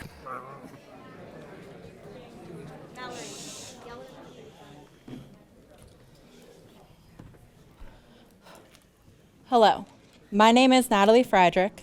I am a resident of Ward 6. My address is 3670 Northern Pike. Thank you. You're welcome. I am also the Vice Executive Director of Monroeville Area Pride and Community Aid, MAPCA for short. I'm speaking on behalf of myself and MAPCA tonight. As I am a representative from MAPCA, I want everyone to hear our core values that we use to base our decisions and actions on. Equity and inclusivity, solidarity, joy as resistance, mutual aid, knowledge as power, leading with empathy, and lastly, integrity. I have selected 3 of those values that I want to share with you tonight and have you reflect on with me. I will first discuss why we are here tonight speaking to you. On June 19th, the work of the library was challenged over a Pride book display in the children's room by an elected Monroeville council member. The council member took to their public social media to smear the Monroeville Public Library's reputation and attack the June Pride display with hateful rhetoric, not just on the post, but also bled into the comment section as well. More posts full of hate were also made. On top of that, there were hints in the comments on the Pride display post and a post later made with the idea of cutting library funding. 4 elected council members took it upon themselves to encourage the municipal manager to have the library take down the display. The display was removed July 26th. We at MAPCA are asking for an explanation from each of the 4 council members to us why this behavior is permitted by you. We also want an apology for the hate that was started and that the Monroeville council members take time to reflect on whether this position is right for them if they do not want an inclusive, loving community. I'm going to start with MAPCA's value of leading with empathy. I challenge you all to listen to the community tonight. Truly listen. Put your bias aside and any preconceived notions you might have come in with. This topic that we're talking about tonight, many of us are emotional. The hate that is happening over the display and our Monroeville Library is dividing our community. The hate does not stop and start on social media. It has moved to other social medias as well, including MAPCA's. I will not repeat the vile things that have been said to us, but will say they have been thinly veiled death threats. This is not how a community acts with empathy. This is not what elected representatives should want for their community as well.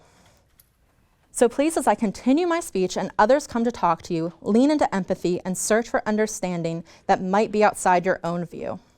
I hope when you do, you will understand how our community is better when we support our library and one another, even if they differ from us. Next is knowledge as power. Monroeville Public Library first opened their doors on November 3rd, 1964. Over these past 61 years, the library has stood as a resource to the community in more ways than one. The library has stood to educate community members with books, classes, events, free access to computers and Wi-Fi, and much more. The list truly goes on and what a good library can do for you as a member of the Monroeville community. The other knowledge that the library holds is their excellent staff. The staff of Monroeville Public Library truly take dignity in their work and care about their community. They love when community members come to their events and are excited to see you walk through the doors because they too understand knowledge is power. The more educated community is, the better it becomes. The knowledge the staff of the library shares in their displays, their shelves, and their work has kept our community a place where people want to live and that we thrive in. The books in the library displays are carefully chosen by professionals and display that everyone knows they have a space in this community. Representation matters, and our Monroeville Public Library knows that and wants to showcase that. Books displayed might help broaden worldviews and create better community members. The last point I want to focus on is joy as resistance. After hearing of the removal of the Pride display, MAPCA received countless messages on what the community could do to support each other and support the community library. We hosted a sit-in where families invited to read the books that were told to be taken off display. Members of MAPCA sat at the Monroeville Public Library from 9 a.m. to 4 p.m. to build a better community. We provided snacks and read the books together. It was a beautiful event. We shared videos with people who wanted to come but could not make it. Through these videos, we received hate comments that spread throughout our page and on the page of an elected council member who chose to share the video publicly. We continue to find joy even in the hardest of times. Even though we received hate comments, that will not give power here. We also build community through love. We will not stand for hate on either side of the argument, but especially from our elected officials who are supposed to lead our community to better. Thank you, Natalie. Thank you. Thank you.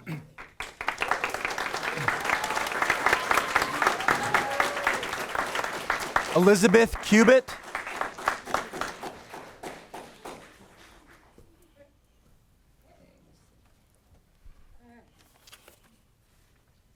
Hi, my name's Elizabeth Cubitt. I live at 206 Alpine Village Drive. Lived off and on in Monroeville since 1988. So hi, everybody. Hi, neighbor. Everyone else has spoke way more eloquent than I could hope to right now, but I won't mention the Sunshine Act, the library code. I keep coming back to lived experience, though, and how our own community members' lived experiences were labeled as grooming behavior, which is, it's bullying. It's just bullying, and it's wrong, and it's dangerous. And comments like long live patriarchy, and you have the nerve to cite public safety concerns when abiding by and uplifting patriarchal power structures is what enabled the Epstein class to flourish and continue to shirk any sort of accountability. And if we're talking about grooming, let's get it together. And to mislabel an innocent pride display, which depicts, again, community members' actual lived experiences as grooming, only serves as a dog whistle to some of the most vile people, the kind of people who attack reproductive center health professionals or make death threats to queer families, teachers, community leaders. All that does is make our entire community more unsafe. It doesn't help, all right? And for the folks that ask for the freedom of information, like, let's get that. Oh my God, can we just do a special election and can some of you dinosaurs just go away? Thank you.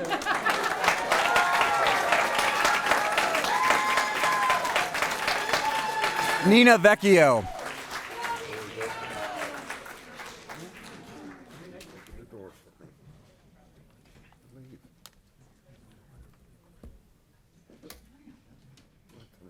Hello, everybody. I'm Nina Vecchio. I live at 151 Jameson Lane in Monroeville. I've been here a few times, loved all you, and I am about love. If you all know me, a little bit of a smirk there, Poach, but I really do. I love living here. I loved where I lived and governed 5,000 people for 14 years, and that's the borough of North Braddock. I'm very disappointed about the removal of Love is Love display from the Monroeville Public Library is deeply disappointing. Public libraries exist to provide access to diverse ideas, encourage learning, and uphold intellectual freedoms. Not to the removal materials because a few elected officials disagree with them. What concerns me deeply, just as much as this process, if the municipal manager, Alex, I apologize, directed the display to be removed, residents deserve to know why and how.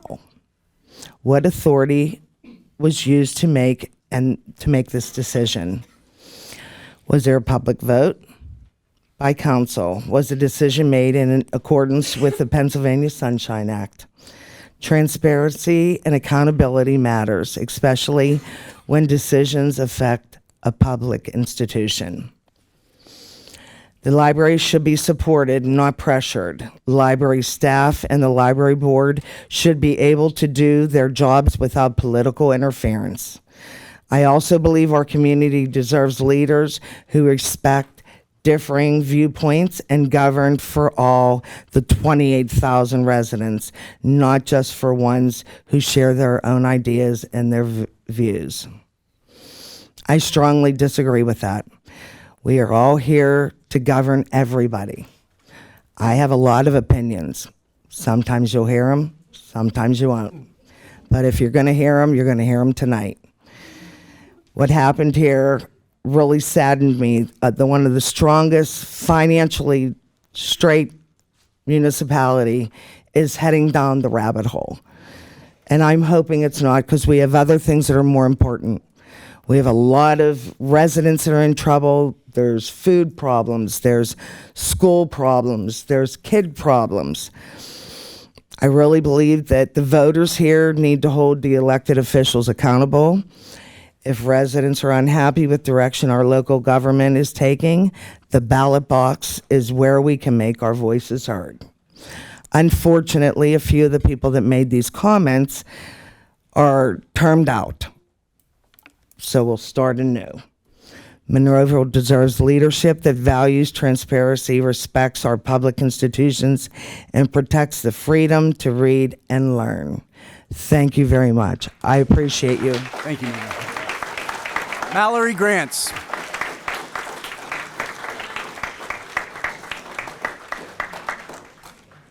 Good evening. My name is Mallory Grants. I live at 4180 Monroeville Boulevard. I am a parent. I am a activities director at Juniper Village in Monroeville, and I am the communications secretary for Monroeville Area Pride and Community Aid. But tonight I am speaking as something simpler than all of those titles. I am speaking as someone who believes in how democracy is supposed to work. Over the last 2 weeks, one question has been asked repeatedly. Who holds council accountable? We do, the voters. Before I worked with older adults, I was a teacher. And one of the first things teachers learn is that rules only matter when they are applied consistently. Authority only matters when it is exercised appropriately. because every action teaches a lesson.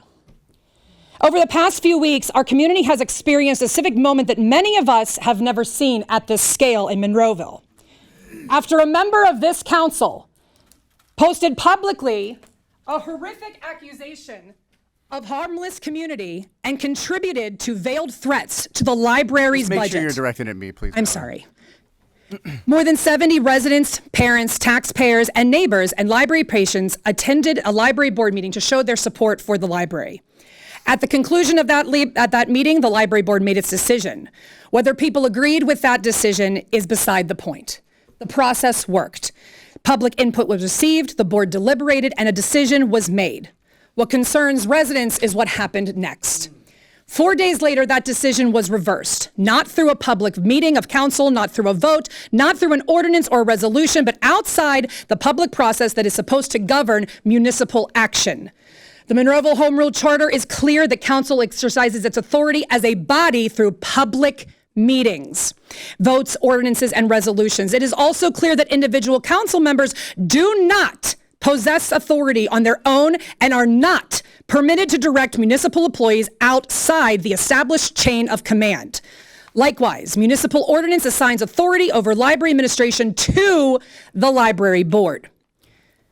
But let me be clear, I'm not here to argue legal interpretation. My point is much simpler. Individual council members do not have the authority to override a public process on their own. So the question is not only what happened, but how it happened. Because if multiple council members acted outside a public vote, and if municipal staff were pressured to reverse a decision reached through public process, then we are no longer talking about a disagreement. We are talking about a breakdown in the basic principles of representative government. And so this brings me back to teaching.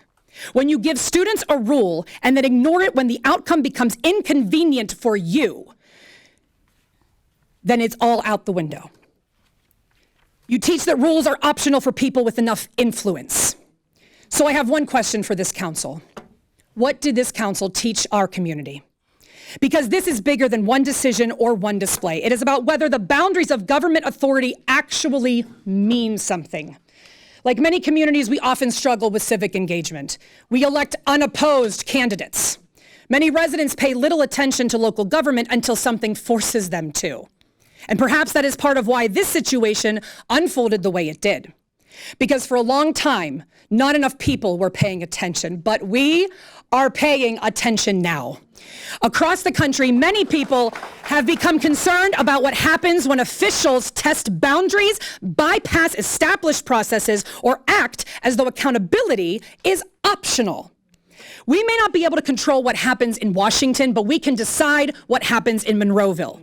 We can decide whether our local government follows the rules that govern it. We can decide whether public processes are respected. And we can decide whether authority remains accountable to the people who entrusted it. Seeing what a lack of civic engagement has done to our country, many of us are no longer willing to assume that someone else is paying attention. We are paying attention. And if anyone believed that this decision would come and go without scrutiny, without questions, or without accountability, I think the response from this community has provided a very clear answer. The people of Monroeville are paying attention. We know the difference between process and power. We know the difference between authority and overreach. We know that public office does not place anyone above public accountability. You work for us, and we are watching. Thank you. Thank you, Ms. Grant. Valerie Warning.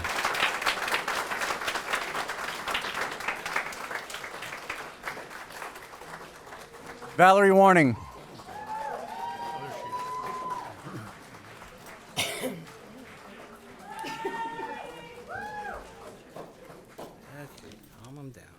Hi, Valerie Warning, 310 Drexel Drive, Monroeville. I just want to say that Monroeville really outdid themselves this year for our All-American Weekend. This year's Independence celebration was especially historic, pulling out all the stops to simultaneously honor the 75th anniversary of Monroeville and America's 250th birthday. Being part of the parade committee, 4th of July committee, it was, are we going to be able to pull this off? And we did. The 3-day event, which went down to 2, was phenomenal. The parade, the marchers, local organizations, and Miss Independence put on a spectacular show, even though it was hot, from the Miracle Mile to the convention center. We had the massive firework display, which I heard so many oohs and ahs. It was great.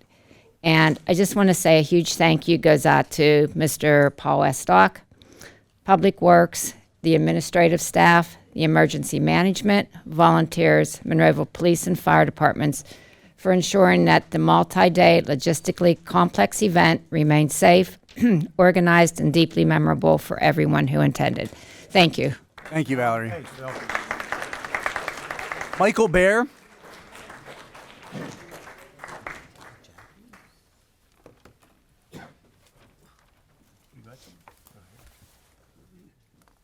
Good evening. So I am 136 Ridgeview Drive. And state your name, please. Michael Bear. Thank you. I am an educator for 29 years. I am a member of the board of the Friends of the Monroeville Public Library, and I am a member of this community. And Mr. Crutt. Please direct it at me. I know, but Mr. Crutt is on his phone, which is extremely rude to everybody in this room. You are the reason that we are here. Please direct it at me. I chose to live in Monroeville 20 plus years ago because of its diversity and acceptance and the feeling of community that that diversity brings. I am disheartened by some of the members of this council and their closed-minded, ill-informed views. I am totally disgusted by those same members and their strong-arm tactics to threaten the library with defunding because they personally disagreed with one of their displays. What's worse is that it worked. The library removed the display, emboldening said members on this board to potentially use that same tactic again. As a teacher, I never allow even a hint of bullying in my classroom or in my hallways. This is nothing more than bullying in a public space. As members of this community, is that, as members of the community, is that the example that you want to set for the youth of our community?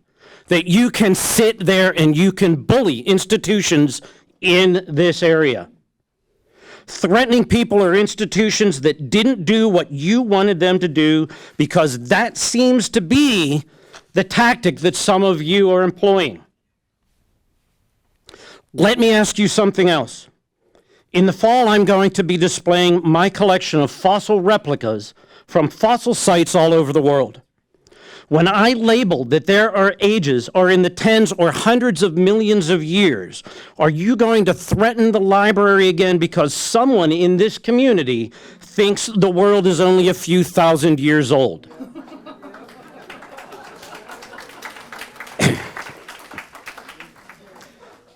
The library is there for the entire community, and every parent has the right to choose what they want their children to see and learn. And by removing that, you have taken away a teachable moment for those parents. Children's literature has started to include people of color, immigrant children, and finally children of same-sex families. We need to embrace that inclusion, because whether you agree or not, those families are part of our community, and those children deserve to be included and represented in our community's library. Finally, to the members of this community that are here in this room or watching from home, what is done is done. We cannot change that. But what we can change is the faces on this council.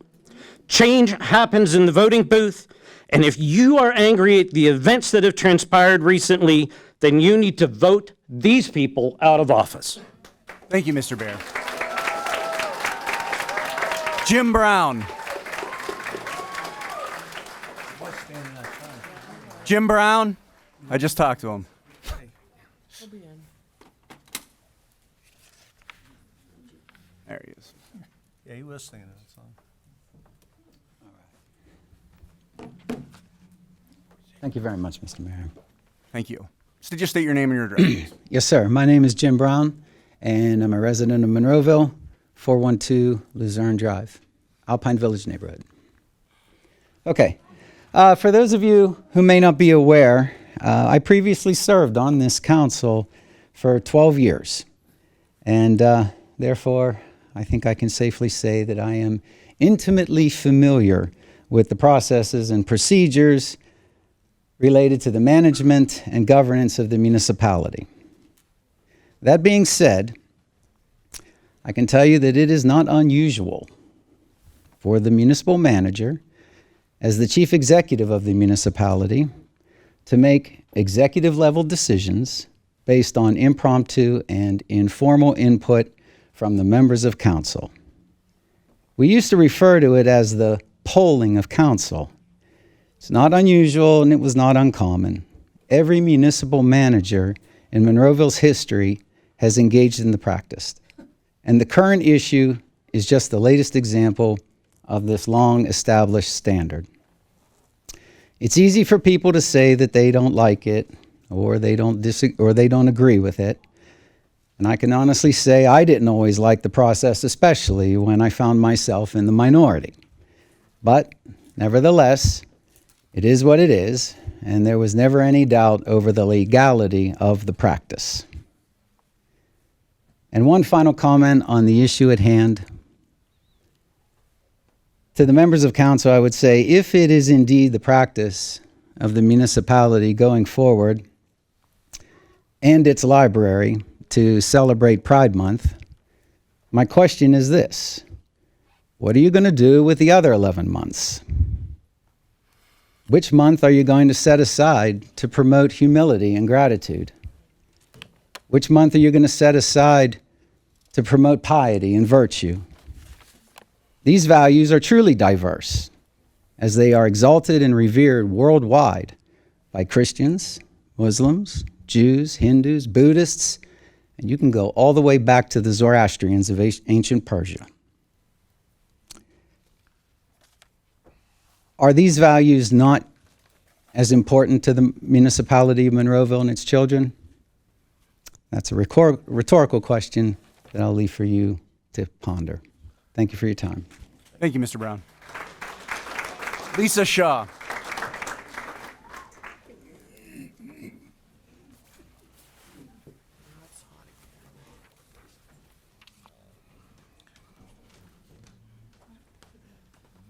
Hello. I'm Lisa Shaw. I live at 201 Fairlawn Drive. I was at the meeting originally and spoke. I'm going to alter some of my comments because I don't want to be redundant. Nobody wants that. I actually left my sometimes paralyzed veteran husband at home for this meeting. He's 100% paralyzed, 100% disabled, 100% an honorable Army veteran, and I'm his caretaker. I'm also a mother. I'm also a daughter of the American Revolution. And on my other side, I'm a granddaughter of a woman who was interned in a Japanese camp. So I am here today to say that small things can become big things. The explosive that was below my husband's vehicle wasn't big. It was small. But it left him with a permanent brain injury. It left him sometimes paralyzed, unable to help his kids when he wants to, unable to mow the lawn, unable to come to this meeting.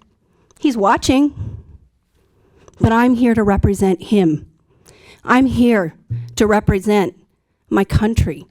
I'm here to represent my ancestors who signed the Declaration of Independence. And if somebody wants to come at me about the Bible, I was raised under the IBLP. If anybody knows what that is, it's Shiny Happy People on Amazon if you want to look that up. I was raised knowing the Bible. And if you want to start applying the Bible to everything, we can do that. I will have fun with that. I had this written.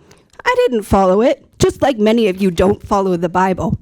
This was all the laws that everybody already covered and should be covered.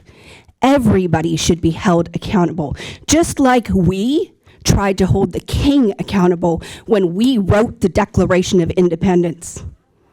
And if we can't follow that, then we are doomed as a country. I'm not going to take any more of your time because you all know what's right. Every single one of you, Mr. Poach, Mr. Hizzy, Miss McDonough, Mr. Washington, Mr. Graziani, Mr. Biondi, I appreciate you, Mr. Ratcher, Mr. Crutt, Mr. Adams, Mr. Williams, Miss Rock, Mr. Hugus, Mr. Sedlak, and Mr. Wielden. I appreciate every single one of you, no matter what your viewpoint is. And that's all I'm asking of you. Appreciate your citizens. Thank you, Ms. Shaw. Nicole Scott.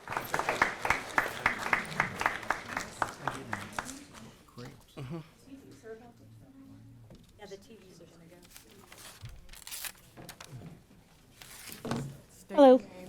Yeah, name and address, please. All right. Nicole Scott, 245 Willow Drive. All right. I have been a resident of Monroeville for 42 years. When me and my husband decided to buy a home, we chose to stay in Monroeville because of its diversity. We wanted to raise our children in a community where they meet people from different cultures, different backgrounds, different religions, different experiences. I wanted to talk to you about something that matters deeply to me as a resident, a parent, a community advocate. Representation.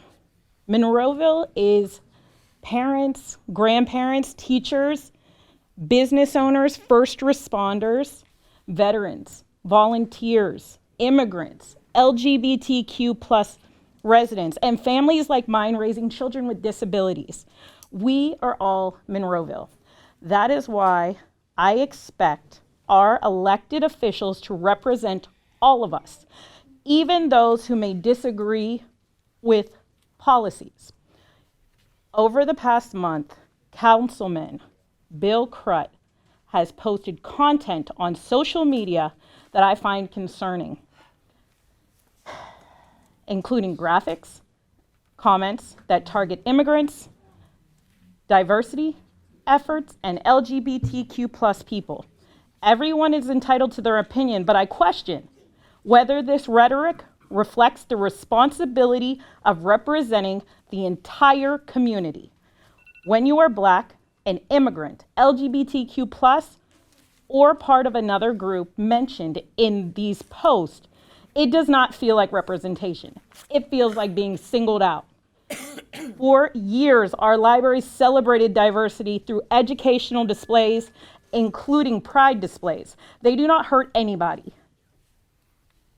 They simply acknowledge the LGBTQ plus people and families that exist in this community. So why are we spending time focusing on minority communities instead of working together to make a life better for everyone here? My hope is simple, that people can live peacefully, be accepted for who they are, and celebrate their culture, religion, identity, and family without fear of being targeted and censored. So tonight I ask council to remember who Monroeville is. We are not one religion, one race, one political party, or one way of life. We are a community made up of many different people, and every one of them deserves respect and representation.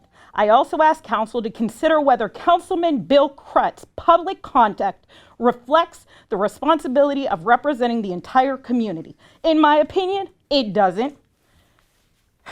And I believe he should resign. If he chooses not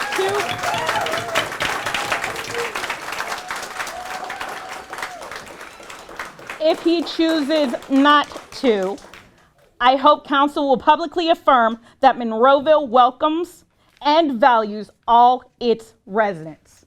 Thank you. Thank you, Ms. Scott.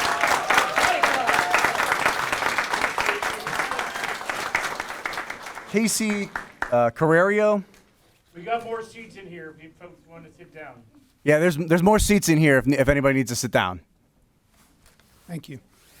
Thank you. My name is Casey Crow. I live at 2295 Monroeville Road. I live in Ward 6.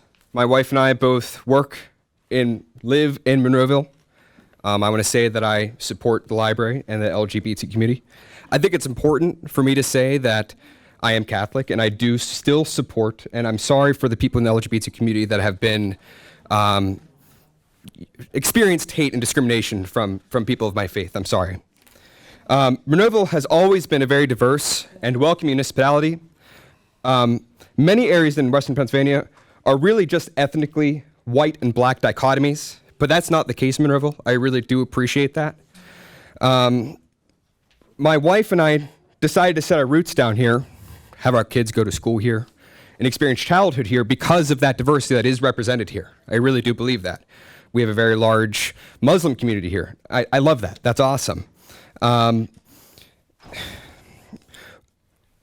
Because of this great diversity, the people of Monroeville are incredibly welcoming and accepting people. That's just who we are as Monroevillers. I am enraged and disappointed at the actions of the council people who have used strong-armed and politically charged tactics to enforce their own agendas against the library and the display this past month. Our LGBT neighbors should feel welcome as part of the community here. If for some reason you don't like the books that were displayed, just don't read them. You don't have to let your kids read them. That's okay. Just move on. I also am really questioning the decision-making abilities of removing a pride display on June 26th, 5 days before the end of June. It was coming down anyway, right? June 26th. That's the decision-making ability. It's surprising.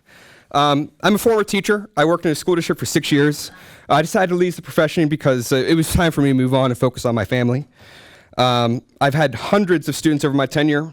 I've had students come to my classroom after school crying, telling me that they were going to go kill themselves at the end of school because they feel lonely, not accepted, and that they had nobody to turn to. If you've never experienced that type of burden, you are a very lucky person. To have a child come to you to tell you that they are going to go kill themselves after school. How do you not accept these people? They just want to live and exist. It's a shame. I want to share a story with you that happened in my childhood. I was a student in middle school in the early 2000s, and I had a teacher ask if what we thought as a class, what we thought of gay people. After a class discussion, we all said something along the lines of, "We have nothing against gay people. We just don't want them to do anything gay in public." I still feel shame to this day for agreeing to that. My teacher looked at the class and said, "You know what? Whenever I was a kid, that's what people said about black people." That's where we are today. That's where we are. We'd had no further discussions of that. We never talked about it again. It was just we moved on. Just as black people have had to fight for their right to exist and take up space in their communities, so do the LGBT people today. They exist. They are here, they bring value to our community, and they are welcome. Mr. Williams is my councilman. He has personally helped me with issues that I've had in the past. I have to say thank you for that.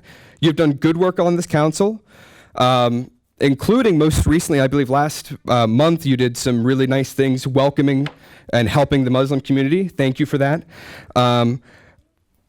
I thought that you would be sticking up for marginalized communities. I think I may have been wrong. I'm disappointed. I think that you still have the opportunity to fix this, apologize, move on, and help heal the community and help it move forward. I want to say thank you to the council people that have had positive things to say and statements, especially Mayor Biondo. I really do appreciate it. To the library staff, thank you. And to the LGBT neighbors, I'm sorry once again. We, the community, are with you, and thank you for your time, council.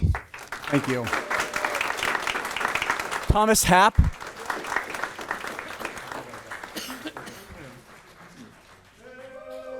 Yeah, I am. Hi, my name is Thomas Happe. I live in 2055 Old Ramsey Road. And I first want to thank you for your service. I know being on a public council is also a lot of time and hard blood. And actually, I want to note that I actually respect that, even if I come out today to criticize and actually to issue my protest. But I think it is also a civility I owe to you, but you owe to your community as well. So I want to just express that. And the purpose of that is obviously clear. Why I'm here, I'm actually also protesting the removing of the library books, and actually mostly the process, the whole process, how it actually occurred. I'm actually not usually the person who would show up at a council meeting, and actually you see me here is actually very unusual, but actually I should do that probably more often.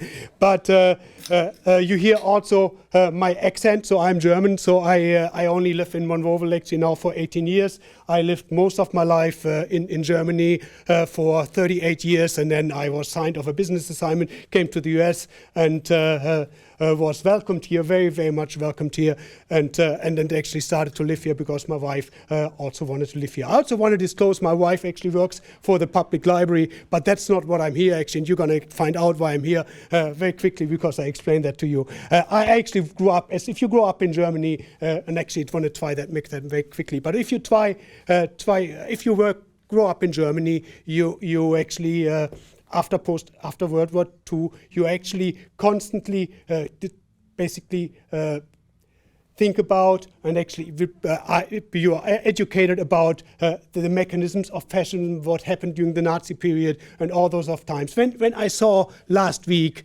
what actually happened, and actually I'm saying really the chain of event, actually you're seeing the one or the other thing here or there, but this whole chain of event playing out, it was a gut punch into my stomach, and that's why I'm here today actually, because it reminded me on everything I learned my whole life, how fascism actually worked in Germany, people stepping over their thing and saying, hey, my position is here, and you got out of my way, and we're just taking care of you this way or the other, and it's going out of the way. And that is actually what happened in the beginning here. I'm not saying we are there yet, and I would never call in my life anybody a Nazi for a million reasons, but I say the process we have to watch. This is the beginning of something very terrible. And actually, I'm very proud to be American now, and I'm very proud to be of the community, and I'm actually very proud that actually the output tonight is actually what it is here tonight, and so many people coming out to actually looking for justice and looking for the right thing to do, and that is great.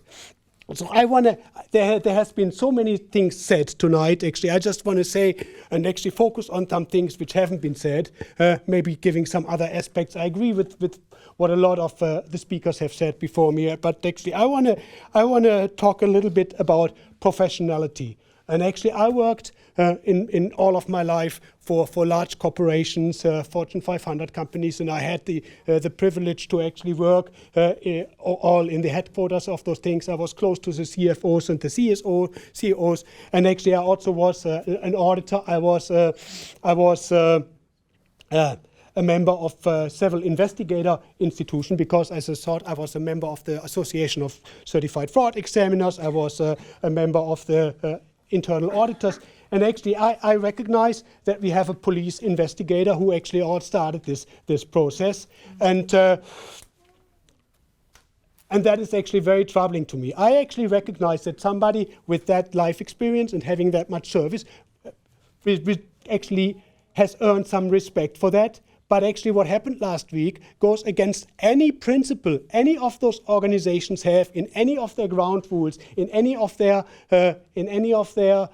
statutes they have given to themselves. They would actually dismiss any member who would actually go out this way and actually would steer up putting offenses out, and it's actually even a question if you accuse somebody of a crime without any purpose, that itself is actually something which would actually expel you from any of those organizations. And I just want to point out and actually asking, how did we get here, that we actually left professionality, and how do we get it actually back? And I think that is actually a thing actually you, the council, probably have to actually think about. What are your ground rules, and how actually can you design the ground rules that you can police yourself, and actually making sure, because at the top of you there isn't really anybody else, and how can you police yourself that doesn't happen anymore? 20 seconds.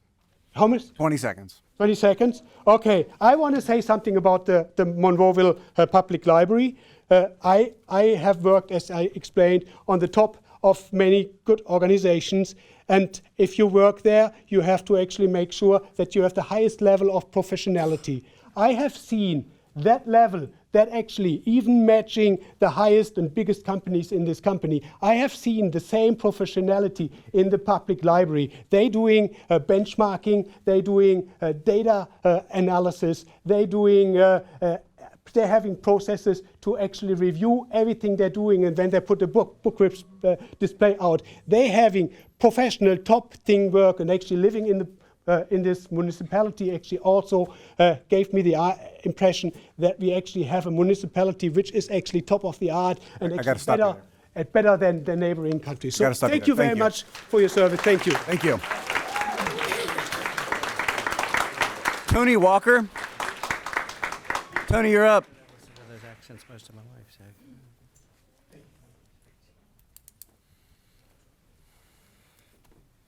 Tony, you still here? Tony Walker. Oh, she left. Paul Hedekevich.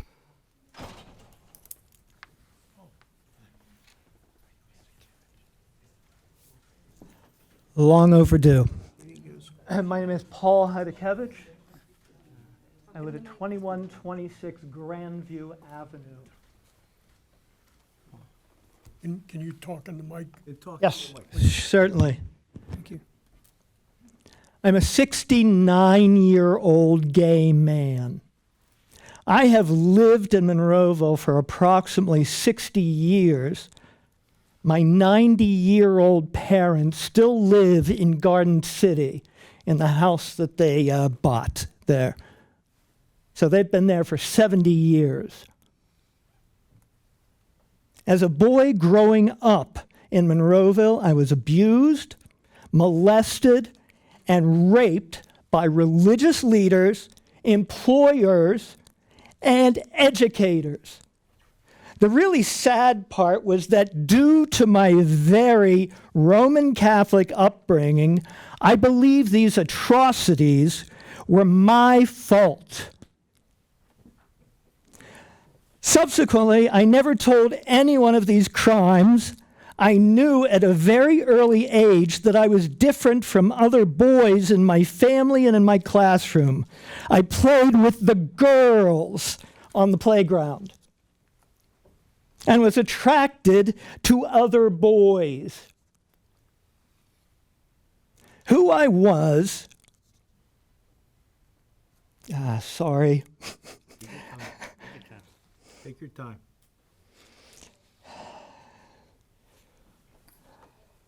Sorry. I believe these atrocities were, subsequently, I was attracted to other boys. I had no information in those years as to who I was and how I could protect myself. So I spent the next 38 years debasing myself by trying desperately to fit into a world that saw me as aberrant and even criminal. Amazingly, I met my husband of 31 years at the age of 38. My life changed for the better. My severe anxiety and depression decreased and became manageable. My entire family saw and appreciated the difference. They apologized for their lack of understanding what I went through.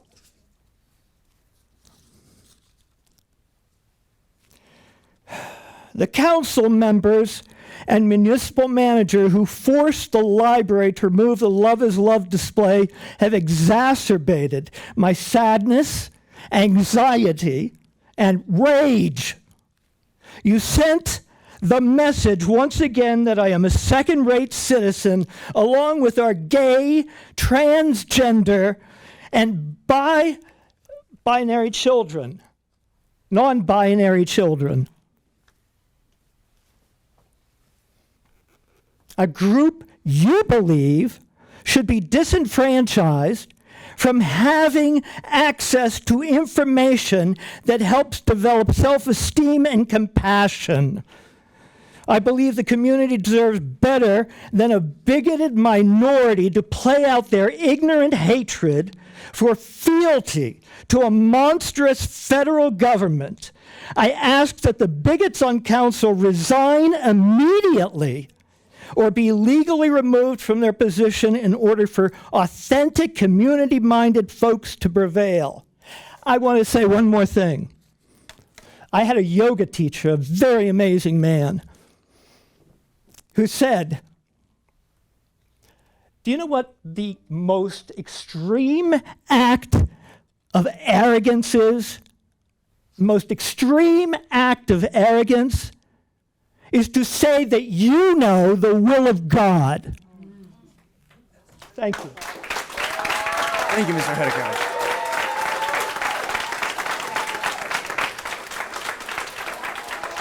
So what I want to do at this time, and maybe this is a good time, why don't we take another 5 minutes? I'm going to see if we can get through some more of these, but I think we're going to switch over to our next portion of our meeting after the break.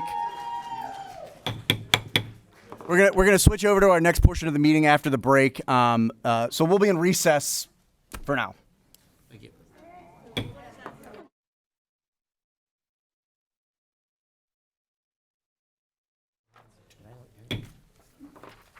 We're back on the record. We are still in recess for the Citizens Night portion of our meeting. We are going to move over to our council work session. We will go back to Citizens Night after we're finished with the work session. The first discussion items we have on the work session are minutes, the Citizens Night meeting of June 2nd, 2026, the council work session of June 2nd, 2026, and the council regular meeting of June 9th, 2026. Anybody have any comments or questions on any of those? No, sir. Seeing nothing, we'll move over to reports of tax collections. That's in the green section of the packet. Any comments or questions? Question. Did I skip them? I apologize. I did skip conditional use. Just do that and come back. Okay. Next, we have the list of bills and budget transfers. No questions. Any comments or questions? No, sir. Seeing nothing. List of bills. None. And the payroll report. Any questions? No, sir. Seeing nothing. Next up, we have the capital improvement purchase orders. Those are there before you. Any comments or questions? Seeing none.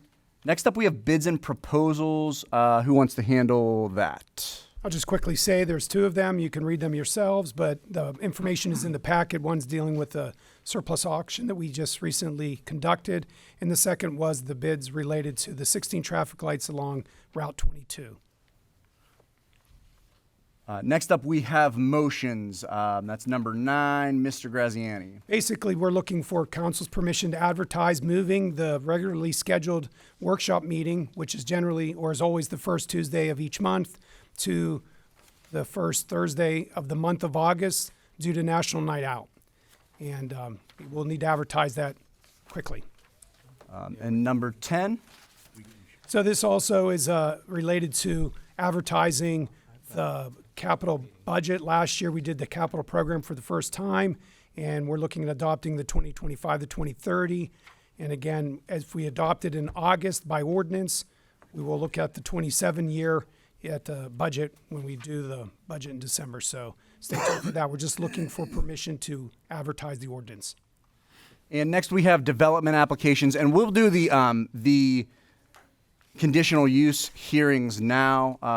Mr. Graziani? Yes, of course. So if you're following on the agenda packet this evening, this would be page 2 of the packet. And first we have 26-2-C, Clean Express Auto Wash, conditional use approval. The applicant is requesting conditional use approval pursuant to Article 5, conditional use VVV, vehicle wash of the Monroeville zoning ordinance number 2779 as amended to permit the operation of vehicle wash business. The property address is 4111 or 4111 William Penn Highway, identified tax parcel 743-H-040 in the Boulevard zoning district. And I believe this is the former Rite Aid property.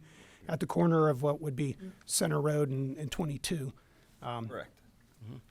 The applicant is here this evening and a brief presentation of what you're doing. Thank you. And I'm gonna swear you in too. Does anybody else here think they want to give testimony on this application? I'd ask you to stand up now, and I can swear you in. Do you swear that the testimony you're about to give today will be the truth, the whole truth, and nothing but the truth? I do. Thank you. Go ahead with the presentation. Yes, my name's Bill Moldovan, Moldovan. I'm with Kimley Horn and Associates. I'm here tonight representing Clean Express Auto Wash for the conditional use application to allow a automated vehicle wash at the intersection of Center Road and William Penn Highway. I have a rendering here in front of me that shows the site. There's a separate application that we've made. It's a site plan application. Tonight is simply for the conditional use. We've supplied two narratives, one for Section 503 of the Municipalities Ordinance, which are general standards and criteria for a conditional use. And in those standards, there's a specific requirement to go to Section 818 for special requirements for an automated vehicle wash. We are, like I said, at the corner of Center Road and William Penn Highway. Some of the standards that are applicable to Section 503 are such as land use compatibility, the site's ability to support this type of development, stormwater and traffic, and then Section 818, more geared towards air quality, erosion, lighting, things of that nature. We've received Mr. Wielden's report.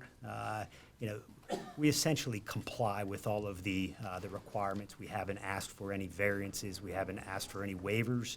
As I mentioned, this is just the conditional use for a car wash. We're looking to have this public hearing, essentially answer your questions, hear from the public, close the public comment period, and then have the ability to come back and present the site plan for eventual approval.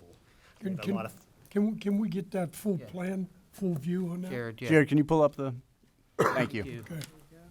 Yes. You just walk us around and show us the Yeah. highways here and Absolutely. what you're proposing.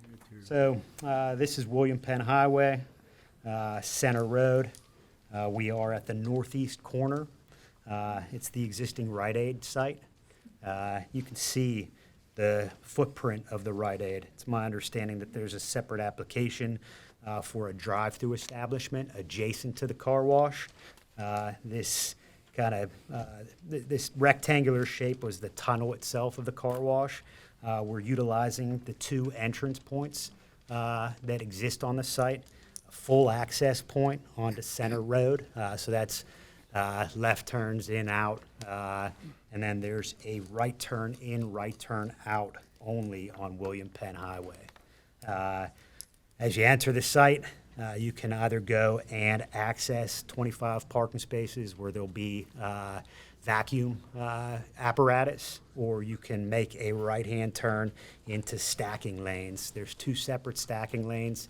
The municipality's ordinance requires at least 100 feet of stacking.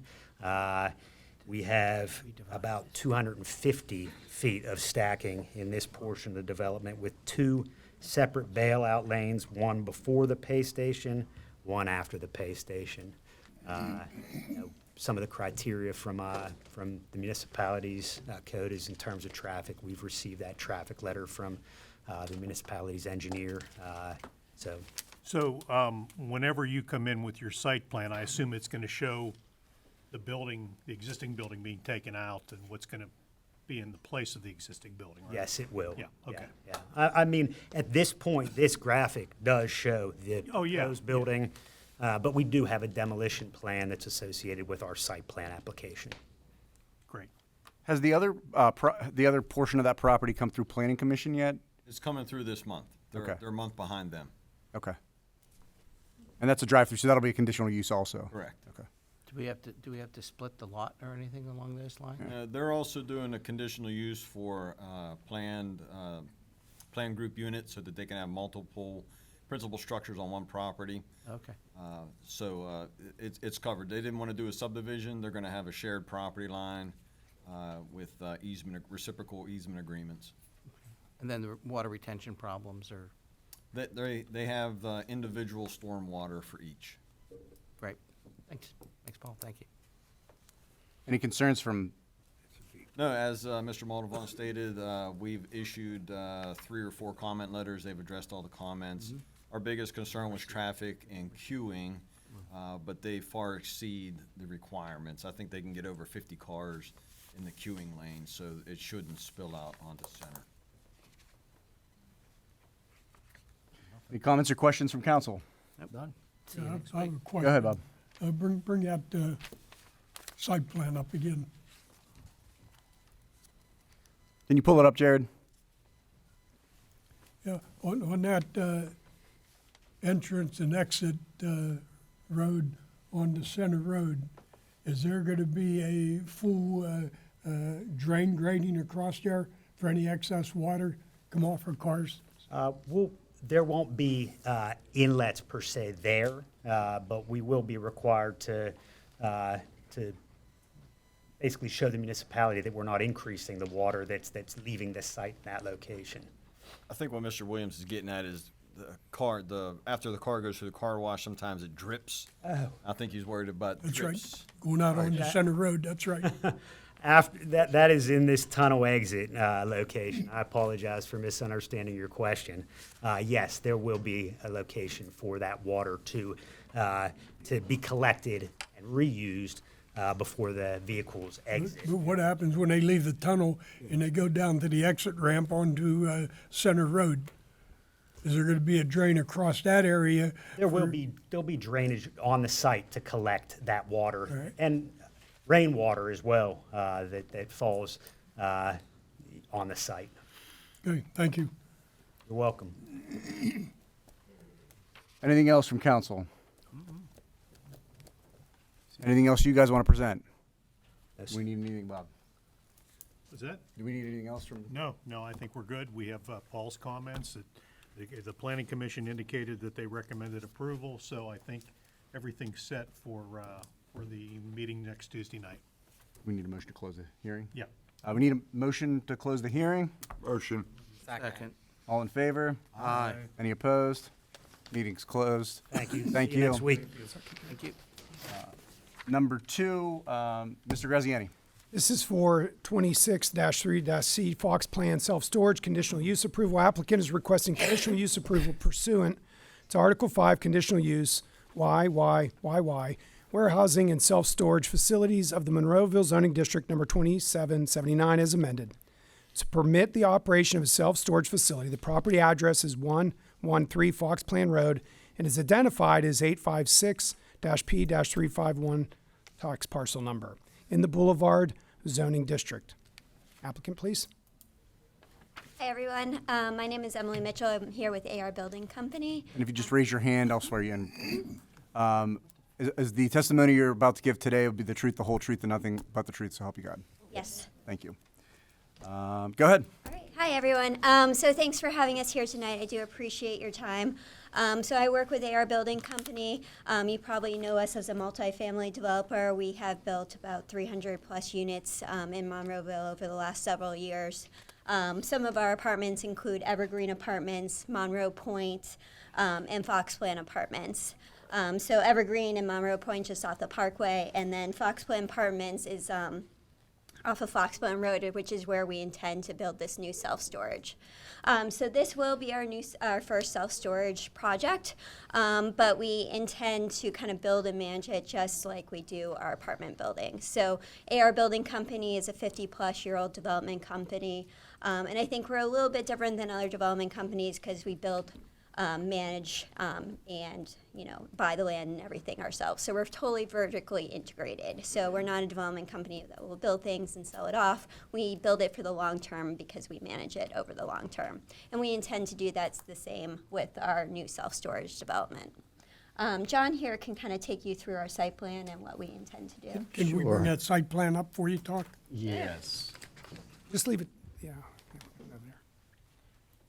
Okay, my name is John Swearingen. I'm with the firm of Farringer McCarty Gray. We had the honor of actually doing the site civil, performing the site civil and survey tasks for all three of the beautiful and very successful AR buildings in Monroeville. This is a site that, as Emily had mentioned, is just due north of Fox Plan. Actually, it's due north and due east of the existing Fox Plan apartments. It's basically just slightly under an acre of total land is what the parcel is made up of. It's the Biddle property. Some of you are familiar with that. The former doctor's office is there. The intent is for it to be demolished as it's been sitting vacant for a number of years and place this pretty simple, benign development on the property itself. We're not using every square inch of the property.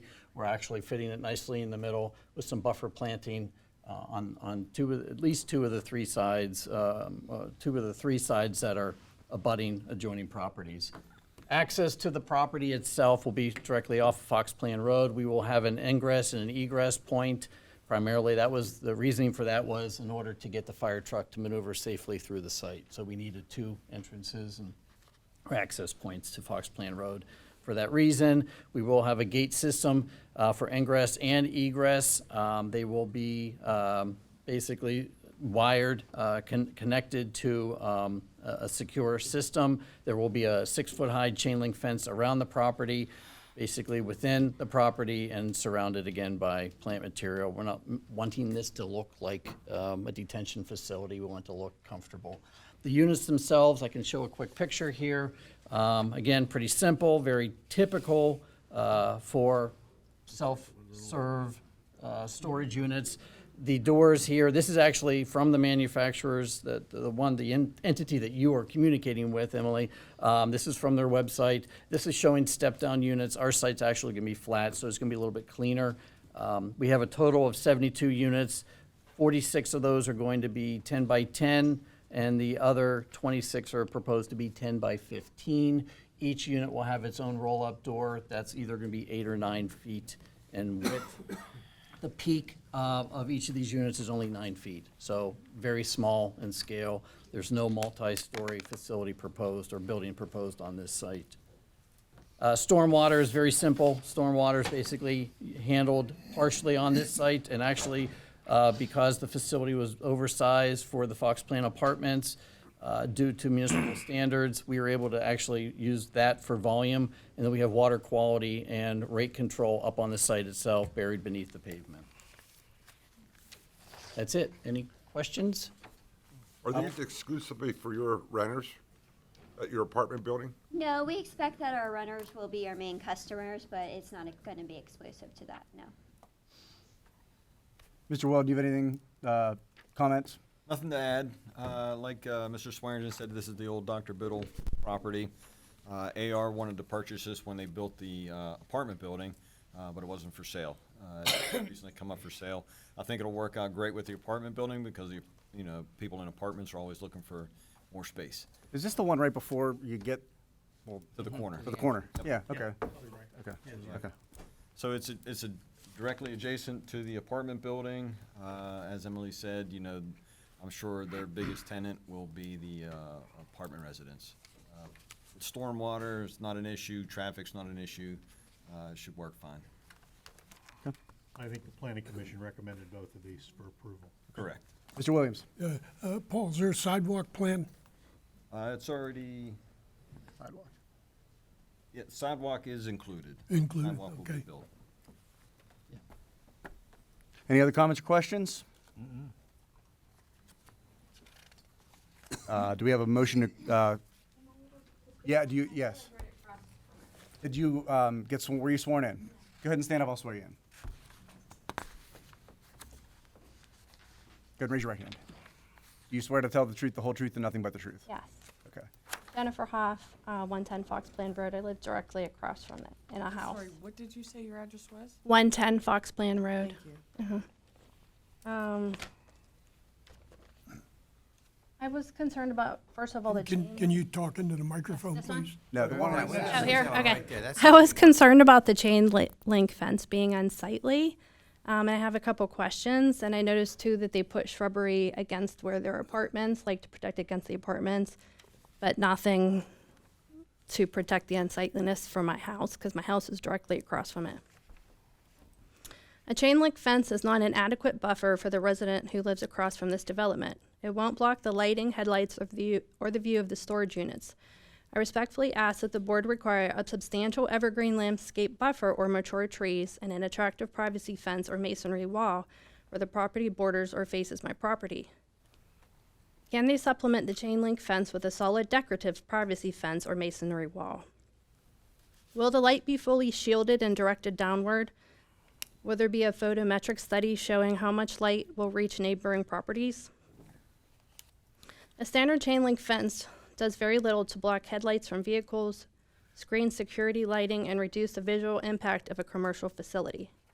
Storage facilities are unsightly, and since my property is directly across the proposed facility, the appearance and lighting can have a real effect on enjoyment of my property. Will there be a gate, alarm, or backup beepers loading and unloading at night? Are people going to be able to come all hours of the night? Is there going to be 24-hour customer access? I live directly across from this proposed facility. My concern is that if customers have access to the unit at all hours of the night, there will be headlights beeping, car doors, conversation, loud banging when trying to sleep. My bedroom is directly across from this project. What will the security gate look like? I asked the board to consider limiting customer access to reasonable hours such as 7 to 10. Will customers have 24 access? Limited gate access is very common even at unmanned self-service facilities. How will noise complaints be handled? If a developer says there won't be much activity tonight, then how will this limiting access during the overnight hours significantly affect the business? Many self-storage facilities have electronic gates that limit customer access to daytime and evening hours. Since the facility is directly across from a home, I'd ask to consider requiring reasonable gate hours instead of allowing access throughout the night. Is there a business need for overnight access? My home is directly across from this site. This is not just an abstract concern to me. This will be the view from my property every single day. It won't just affect what I see. My family and I will be living with the security lighting, the beeps, and the bangs. I respectfully ask the board to consider the long-term impact a storage facility will have and will require meaningful protections such as substantial landscaping, better screening, appropriate lighting controls, and reasonable access hours. Thank you. Mr. Swearingen, I don't know if you wanted to address any of what she just said. Yeah, go ahead. You're not wrong. I mean, a chain link fence is not intended to screen anything. In fact, this fence was to actually protect the users of this facility. It's a 6-foot high chain link. It's black vinyl, so the intent is for it not to be galvanized and shiny. I think we can agree to maybe adding some more trees and shrubs across the front. Absolutely. Yes, I don't think that's a problem at all, understand that. if that's okay. We have to balance user safety as well as visibility. And I appreciate your concerns and the fact that you are across the street. But the lighting, so the lights we're using aren't technically legally called dark sky, but they are LEDs. They are aimed down. They're not aimed out. I actually personally can name a few facilities that are like football fields. This will not look like that. When you're on the site, you'll be very safe. You'll be able to see. The lighting is designed so that when you're off-site, it's very dark. The site actually looks dark. We use this lighting system a lot. A photometric plan has been provided to Monroeville and their engineer for review. I don't know what else. Will the access, what will the hours be to access the facility? Yeah, that is a good question. I think we would have normal standard self-storage access. And I hear your concerns about noise, and we would make sure that we are following all noise ordinances within the city. What hours would the access be to the facility? I don't know yet, but we would follow kind of the similar ones Because that I you was would reading- see in other self-storages throughout Monroeville. I was reading that many storage facilities have limited access hours. And I know, like, personally, when even the garbage truck comes in the morning. It wakes me up, and I can just the banging, so it would concern me being woken up early in the morning frequently from. Yeah, I can understand that. So we'll look at the other self-storage properties in the area and follow those. Well, not all of them have a home directly. I think there should be some respectfulness of the people living in a house across the street from that facility. Anybody else have comments or? I mean, is that something we could have for next week?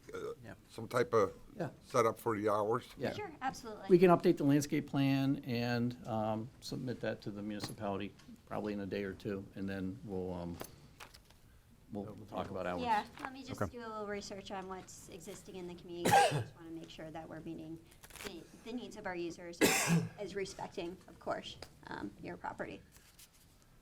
I did read this pretty common to have limited access hours. Okay. Great. Any other questions, comments? Anybody want to make a motion? Motion. Motion to close the hearing? Close the hearing. Second. All in favor? Aye. Any opposed? Okay, we'll close the hearing. Thank you. Yeah, see you next week. Thank you so Yeah. much. Thank you. Tuesday, we'll act on this. Thank you.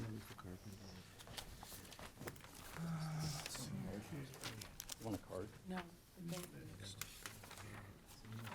So, She got the page. yeah, so we will, we have reports of municipal staff, but we're going to hold off on that. We'll move back into our Citizens Night portion of our meeting, and we'll move on to, you need me to do anything here, Sharon? And we'll move on to David Gamble Moore. Is Mr. David Gamble Moore still here? Ellie Zerba? Ellie Zerba? Mayor, did you want to dismiss the staff since the hearings are over? Yeah, if I leave it up to Alex, is it okay if staff leaves? We don't. Yeah, they may be dismissed. Okay. Dakota Kuhn? No. Patty Whitaker? Just to pick that person up, one person at a time. Let's go right on in the chair. Who wants to speak? So whatever, if you could just state your name and address, please. Sure. Patty Roselle Whitaker, Northwestern Drive. Before I begin, I'd like to thank council for staying off their phones while I speak. Good evening. My name is Patty Roselle Whitaker. I am a Monroeville resident, a parent, a member of the LGBTQIA+ community, and someone who cares deeply about the future of our community. I'm here because what happened at our public library should concern every resident of Monroeville, regardless of political party, religion, or views on LGBTQIA+ issues. This is much bigger than a display.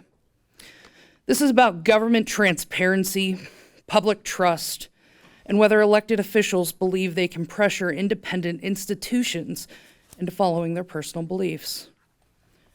According to statements made by various council members, the mayor, and the municipal manager, 4 council members, Ward 1, Joseph Hizzy, Ward 4, Bill Crutt, Ward 5, Mike Adams, and Ward 6, Bob Williams, met privately to discuss removing the pride display from the children's room at the public library. This occurred outside public meeting and without the full council present, and I believe raises serious concerns about our Pennsylvania Sunshine Act. Open government exists to ensure transparency and accountability. Decisions affecting our community should be made publicly, not behind closed doors. Even more troubling, these council members had already been told they lacked the authority to dictate library displays and that the display complied with library board policy. Despite that, pressure continued until it was removed. I spoke with Alex Granzini, who called it a sad day for Monroeville, but said that he answers to council. The mayor told me he opposed removing the display and supported the library and the LGBT community. And Ward 2 Councilman Eric Poach said he was never contacted by the other council members, and he supported the display. The books were repeatedly mischaracterized, particularly by Bill Crutt, who claimed they were sexually grooming children. They were not. They were age-appropriate books about kindness, self-acceptance, respecting differences, and recognizing that not all families look alike. Those are values we teach our children, and perhaps lessons certain members of this council should revisit themselves. These aren't political statements. Representation tells people something very important. You belong here. When that display came down, many LGBTQIA+ residents instead heard the opposite message. You aren't safe here. As public opposition grew, discussion shifted towards threatening library funding. Libraries exist to serve everyone. Strong communities support their libraries. Weak ones attack them. If you disagree with a display, the answer is not censorship. It's suggesting another display for future topics or choosing different books. Leadership means representing everyone, including those you disagree with.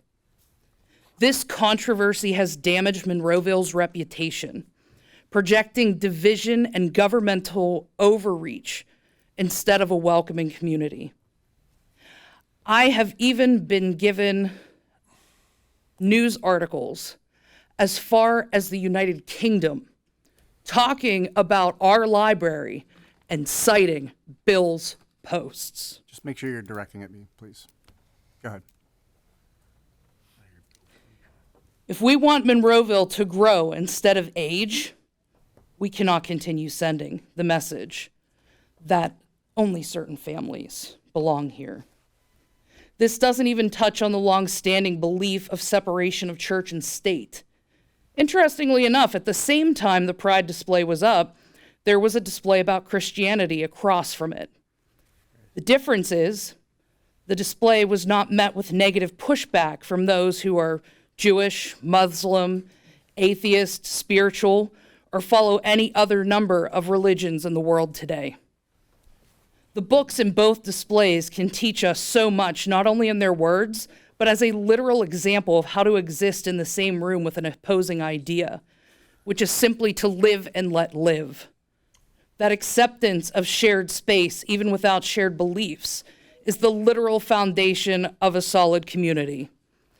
Tonight I ask for three things: a public apology to the library staff and volunteers who you put in an impossible position, public reaffirmation that the library display is determined by the library's professional staff and board, not the elected officials, and finally, any elected official who believes that backroom pressure, intimidation, or circumventing public process is acceptable, or who cannot represent the entire community they are elected to serve, resign before any more damage to this city. Thank you, Ms. Whitaker. Shirley Ewert.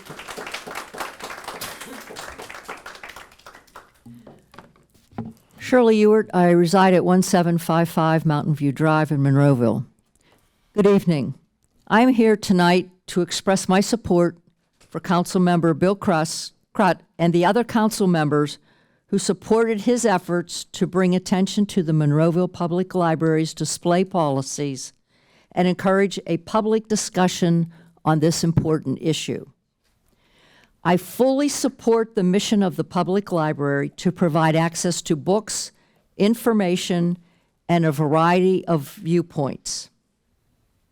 However, there is an important distinction between providing access to materials within a library and choosing what is displayed in a shared public area, especially in spaces designed for children. Parents have the primary role and responsibility in determining what topics and materials are appropriate for their own children. Sensitive subjects are best handled in a way that allows parents to make informed decisions about when and how those discussions occur. My goal is not to limit access to information, but to encourage thoughtful policies that ensure our public library reflects the interests, values, and expectations of the entire Monroeville community. I have a couple recommendations. Please publish all library policies on the library website. Establish and enforce professional employee dress and conduct policy that ensures staff interactions and visible workplace messaging remain welcoming and appropriate for all members of the community. Since this recent library display has generated significant public discussions, I took the opportunity to review public available information regarding the library expenditures in similar communities. This information should be verified through official annual reports and financial documents, but the preliminary comparison raises important questions about cost, value, and how Monroeville compares with similar municipalities. The preliminary information per resident, the figures I reviewed are as follows. Bethel Park Public Library, $42.53 per resident. Penn Hills Library, $27.49 per resident. Shaler North Hills, $54.94. And the Upper St. Clair Library is $50.85 per resident. Monroeville is $74.36 per resident. Something to think about. As Monroeville looks to the future, I believe it is appropriate to ask whether it is time to evaluate the financial structure of the Monroeville Public Library. Many committees in Allegheny County operate successful public libraries through independent nonprofit organizations that continue to receive public funding while also leveraging private fundraising, grants, and charitable contributions. These models often maintain strong public accountability while diversifying their sources of financial support. My question is this: is it time for Monroeville to undertake an objective review of whether the current municipality-operated model remains the best approach for our residents, or whether an alternative structure could provide equal or better library services, greater financial flexibility, and enhanced long-term sustainability? I am asking that Council consider conducting an independent, fact-based evaluation comparing Monroeville's library with similar-sized libraries in Allegheny County, examining costs, funding, public accountability, and service outcomes before determining what model best serves our community. Thank you for your time, your service, and your consideration. Thanks, Mr. Ewert. No, not gonna be booing. No. We're not booing. Donna Meyer. Good evening. Donna Meyer. I live at 212 Berkeley Way, and it's Ward 5. Last week, I sent a letter to the mayor, the manager, and councilman stating my concerns about the direction of our library. It functions as a very large community center focused on quite a few social programs. But I have been concerned about political initiatives that look to be under the guise of inclusivity.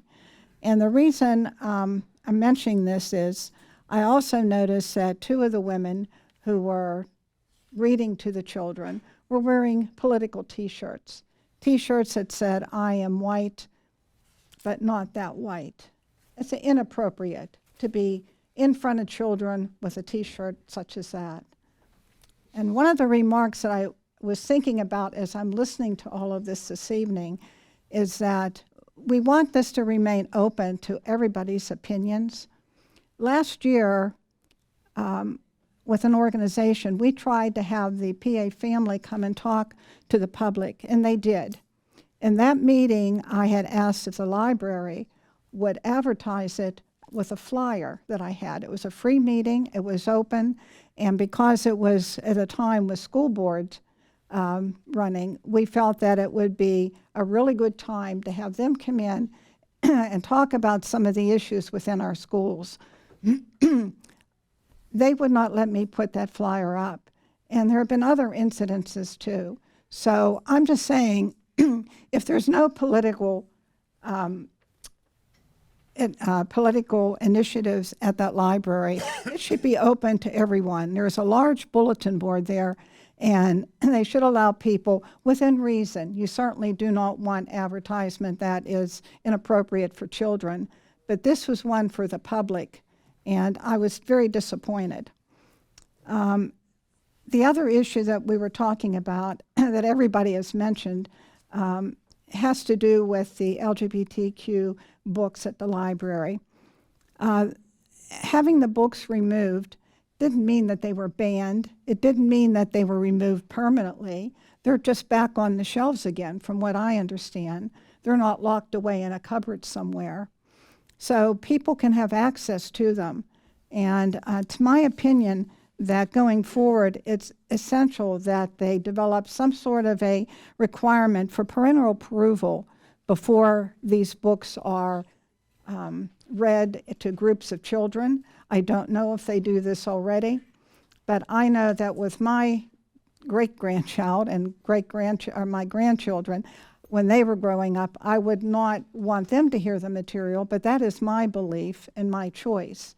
And if anybody else would have a choice with their grandchildren, they should know what type of books are being read and be familiar with what they have to say. A lot of books on sexual identity, to me, is not appropriate for young children that are toddlers or preschoolers, and yet that's who I see at these reading sessions. So that does concern me. And one of the books that I'm going to point out that the library does have is a book called Gay BCs, and it's by M.L. Webb. And the book has a lot of terminology in it, and it's meant for 2-year-olds and older. And I don't even think it's appropriate for young kids in grade school. But I just listen to what a couple of the things are. It starts out as an ABC book, so it's like a little rhyme with the ABCs. A is for arrow and ace, words that we use to say that love and attraction may be felt in many ways. When I read that, I had no clue what it meant. Arrow isn't A-R-R-O-W, it's A-R-O. And ace was A-C-E. And I did find the terminology under the LGBTQ Society that these are spectrum definitions. I don't know that young kids would understand that or who would be able to explain that to them. If you read the rest of the book, it talks about kids being, C is for coming out, and you're ready to share what you feel deep inside, and it's okay to be scared. I don't know that this is appropriate for young kids. And I would say that it might be something that an older parent would want maybe their kids to hear about. Otherwise, I don't know to what group of children they are speaking. If they're trying to teach them tolerance or information about sexual identity, this isn't the way to do it. And So yeah, we're over your 5. If you have a closing thought, go ahead. nope, that's it. Thank I'm you. finished. No. So we've been doing a good. Everybody has done very well tonight. Let's try to keep it on track here. I think everybody's been very respectful. I know it's getting late. I'm getting tired. I'm sure everybody else is as well. Let's just stay the course here. Let's keep on track here. Lisa Fennessy.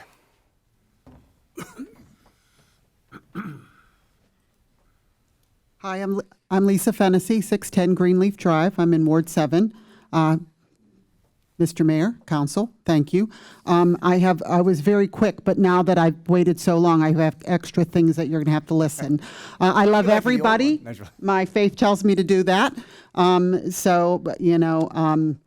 am not here to fight people's fights, but I am, not only am I a Monroeville resident, but I was a former library board president, right? So I know about all the codes and everything that people talked about. And so I am here really mostly because I love the library, and to tell you that I know all the care and hard work that the staff puts in every day, the level of integrity that they all operate on. I feel that was in question. So I'm here really to support them. And as a citizen, I'm really concerned what I would call overstepping authority by council. I might say abusing power. I don't know about the legal definitions. I haven't looked up all of that. And taking our municipal manager along. People complained about folks reading books out loud in the library. You pushed that agenda. So if you didn't want that, you made it where a kid walking in would hear something where, as a parent, you could have simply turned their head away from that display to the 10 other displays that are in the kids' room. If you've not been to the kids' room, go. It's pretty exciting. There's stuff everywhere. It's very easy to divert your child's attention if you don't want them to look at one display or another. I support the library staff and their ability to make decisions about appropriate displays. They're all trained in how to do that. If I am not interested or even aligned with my beliefs on a particular topic, I just don't spend time with that display, or I would just certainly, again, turn my grandson in another direction if I didn't feel that something, would interest him. Here we go again with comparing ourselves and talking about the funding of the library. This comes up periodically, happened when I was on the board. We like to question it. We like to compare ourselves. I like to be better than average. And one thing that I also like to point out is that the library is a resource that is available to every single resident, regardless of age, regardless of anything else. Love the senior center potentially. I'm a senior, but I can't use it because I work for a living, right? So the hours don't match my hours. And so I continue to be supportive of funding the library at the levels that the library director requests. I know the library searches for outside funding. So all of these things that we're bringing up are happening now, right? We've diversified funding over the years. My biggest thing is I feel like the library is a place of great opportunity. I always say it's the great equalizer, right? If you don't have access to things at home, you can go to the library, you can get computers, you can get things now. And so I think that it needs to be maintained for all patrons. I think it's one of Monroeville's greatest community assets. I'm in a neighborhood we're turning over, right? I'm turning into the old lady in the neighborhood. And I want it to be here for future generations. I want them to experience the Monroeville I grew up in. So thank you for your time. Thank you, Ms. Fennessy. Jennifer Hikes.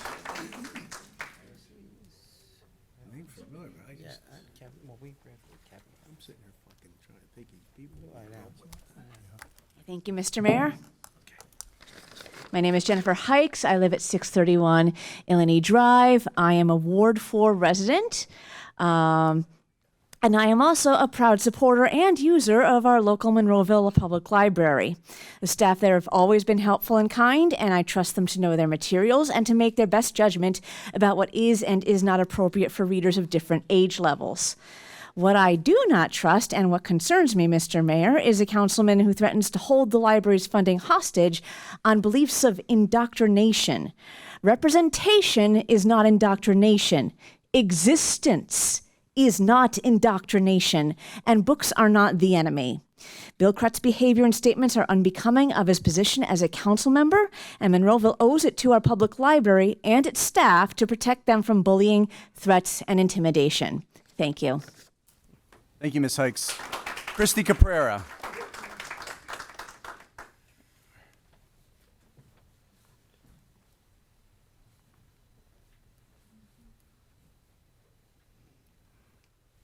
Hello. State your name. State your And Um, the address, yeah. My name's Jovanina McIntyre. Christy Caprera is my mother. She graciously, wonderfully let me speak on her behalf. She spoke with me before she left, so I thought it would be appropriate for her daughter to take her space. And my address is 2262 Tilbrook Road, which I believe means I'm in Ward 1. So yes, my name's Jovanina. I'm about to turn 19. I graduated from Gateway with high honors and a semester early, class of 2025. And I just finished my first year at Chatham for social work and psychology. And yes, I'm a Dean's List student. And also, I'm gay. And the library didn't make me gay. I'm not gay in the way, I'm not gay like I put on this Nirvana shirt and I like Nirvana. I'm gay like my eyes are brown. I'm gay like this is the way my voice sounds. I'm gay like that's just a part of me. All right? The same way that your intestines are a part of you. And I deserve representation. And growing up, I went to the library all the time. And we didn't have those kinds of books in the library when I was younger, right? In the early 2010s. We just didn't. And so that didn't make it happen. You know, media didn't make it happen. It's just part of me. And also, the library is one of very few good things left about being young in Monroeville. Our mall is dying, dead. Actually, the mall, it got bought by Walmart. It's not a great place to be young. And when we take away parts of the community that make us feel seen as young people, as members of various different communities outside of just Monroeville, right? Because we're from Monroeville, but we're also Italian or gay or anything. And when we take away things that make people feel seen, we take away people's desire to be here. I have a lot of strengths, as I listed in the beginning of this. I'm a very, not to toot my own horn, but I am a very talented person. And I will take that elsewhere. If I don't feel accepted here, that's fine. That's one less social worker, one-day mother that you will have. That is less of a tax base for you as well. Because I know that I'm not the only person my age who feels this way, who's grown up here. Your community is shrinking around you, and you are a part of that. And what's more is that you have employees of the municipality who are also queer, who would rather take their business elsewhere if they continue to be insulted this way. You have all of these people around you who you are disrespecting by threatening the library for representing us. And I'm sorry if I'm a little shaky or if my voice is shaky. I'm very young, very not used to this, and it is late. But that is what I have to say. Essentially, I'm just your neighbor standing in front of you, asking you to love and accept me, because I know that there are places that I will be loved and accepted if it is not here. And I will take myself there. Thank you. Thank you.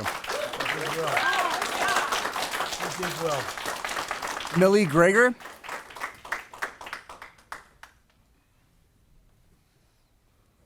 Hello, my name's Millie Gregor. I live at 535 Beatty Road.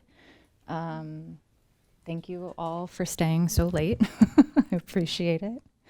And unfortunately, I would like to take a moment to say shame on you. Shame on those of you who decided to use your influence to censor our public library and remove a display of children's books just because they contained themes that you personally believed were inappropriate. By limiting public participation prior to the removal and also completely ignoring the small engagement that you did have, I believe you have abused your power. Our children do not need your protection from books. Just make sure you're addressing me. Go ahead. Sorry. We take our children to the library all the time. And we walk them through the aisles of the children's room, and we help them to make selections that will spark their interest and their cognitive development. We trust our librarians. They are experts in their field. You are not experts in their field. We trust our librarians and their suggestions, but at the same time, we use our own best judgment when deciding what books to bring home. The recent actions of this council speak louder than words, and frankly, the words that some of you have chosen speak volumes. Altogether, it shows us that you don't care enough about what your community wants. Otherwise, you would not have demanded the removal of the Pride display 4 days after the library board meeting, where the display had overwhelming support. By taking these actions after a council member equated these picture books with child sexual grooming, you show your ignorance. The Pride display, as with all of the library's monthly displays, was completely age appropriate. Through simple stories, it highlighted compassion, perseverance, and kindness, and magnified the humanity, the resilience, and the enduring pride of the LGBTQ community. These stories worked towards destigmatizing a marginalized community, and in so doing helped encourage a safer community for us all. These books should not be hidden away, and it is certainly not harmful to showcase them for 1 month out of the year. You are free to skip them. The removal of this display during Pride Month says to me that the members of this council do not prioritize cultivating empathy. That you would rather impose limitations and sow division when you could be finding opportunities to grow and cultivate our community. This has been especially sad for anyone here with a queer kid. The kids who are still learning to stick up for themselves and figuring out how to live authentically. The kids who look forward to the Pride display, brought books home from the Pride display, and felt a sting by the removal of the Pride display. The protection we need is not from books, but from bullies of all ages.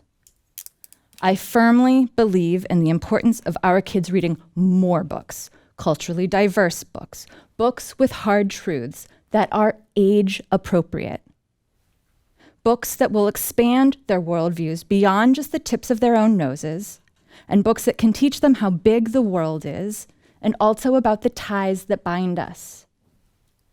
Books build our capacity for empathy and for understanding so that we feel bound to each other, to our neighbors, to our community that you are supposed to be working for. Since moving here almost 10 years ago, I have always felt that the Monroeville Public Library is our community's greatest asset. I believe this council has overstepped by making these decisions outside of a public forum. And as a resident, I would encourage you to admit your mistake and immediately course correct in order to prevent any further erosion of public trust. Thank you. Thank you, Ms. Greger. Rosalind Daly. Good evening. Thank you all again for staying late. Just state your name. Rosalind Daly. I'm from Garden City Drive in Garden City, Monroeville. I unfortunately didn't have time to compose anything, so I'm just going to speak off the cuff. I've been blown away by tonight. I've got notes, so many notes on things people said that just blew me away in so many ways. I just want to say, you know, I'm going to say this. Everything I'm saying is very honest. I really believe everybody who spoke, most people were very genuine. And I don't agree with most of those opinions. And I don't think most people who think like I do are here tonight. I think the people who were offended a few weeks ago had a lot more time to gather, those who agreed with them to be here. And there's a couple people who spoke that admitted that the majority should, they should be accepted by the majority, or even though the majority is, thinks differently than them. And so it's kind of interesting, because if they admit that the majority people don't really see things the way they do, then the majority gets to dictate, okay? I mean, that's the way it works. It's called democracy. But a couple points I want to make, and I hope I don't hear any boos, because I'm just going to say hypocrite, okay? You want to talk about being minimized, you want to talk about being lessened in value, but you want to come up and you want to attack. And somebody made a comment that I thought was, wow, that very perceptive. See if I can remember the phrase. It's Latin, or maybe the part of it is argument ad hominem. And it means, I had to inquire about this, but I thought so. It means that you're making an argument not by addressing the issues of the topic, but you're making the argument by attacking people. And that's what's been going on, most of the time tonight. So while we can be very impressed with the passion and the sincerity, of which I have already stated, there has been great sincerity, and the people that I've heard speak, even though I don't agree with them, they're very lovable people. And I sympathize with them. I see heart-wrenching experiences they've been through. And you know what? And it's sad, because in their minds, they think that we hate them and that we just mean something when we say one thing. We mean something much worse than what we said, like what they've accused Bill Crut of, saying horrible things. I looked at his Facebook post, and he didn't say anything except just present some information. But to them, it's an attack. See, it's an attack, because what they're doing is they're projecting on us and you all what they feel. They feel much anger, and maybe justifiably, maybe they've been terribly hurt. But you can't impose on everyone around you the hatred that you feel, because it's in you. You resent being maybe in the minority, or you resent, I don't know, whatever you went through. But anyway, okay, I'm going off. Let me just make a couple other comments since I have a little bit of time. I think there's an exaggerated focus on sexuality in our community and in our library. We don't need to be focusing on sexuality. So that's why Bill had the good sense, and thank you, and thank you, and thank you, and thank you to those who stood, because this country is returning to God, okay? Maybe some people haven't said, I heard that statement earlier tonight about, the most arrogant thing is to say the will of God is something or other. Well, it's interesting, because you know what? The Bible has been a respected document, and it still is. And guess what? It's coming back to be more respected again, because it's the truth. Now, it doesn't mean the way everybody interprets it is true, but the Bible is a respected document. And the Bible says that we prove the good and acceptable will of God when we know Him and we follow Him. So we are to know God's will. So there's a lot to say. Last thing I want to say, and thank you again for your time. I just really appreciate what these ladies said. I really was offended. I just felt sad when she was booed. That just shameful. That's hypocrisy. Okay, but when they talked about we have a lot to discuss, we have a lot to discuss. And thank you for that. The library, we need to have a better oversight of the public. I want to have more of an involvement in the library. There's books that I wish were in my library that aren't there, and I should be able to say, bring these books in, but I've never felt like books. That's your time, so finish up, please. Okay, books that I revere, that are valuable, that I wish my kids and grandchildren could read, are not made available in our library. And I think there's a political agenda in our library, has been for years, and I'm done with it. And I hope you all are too. Thank you. Kim Rader. Okay. Neil Nola, I think he left. Dr. Singh left. Rosanna Weaver. There we go.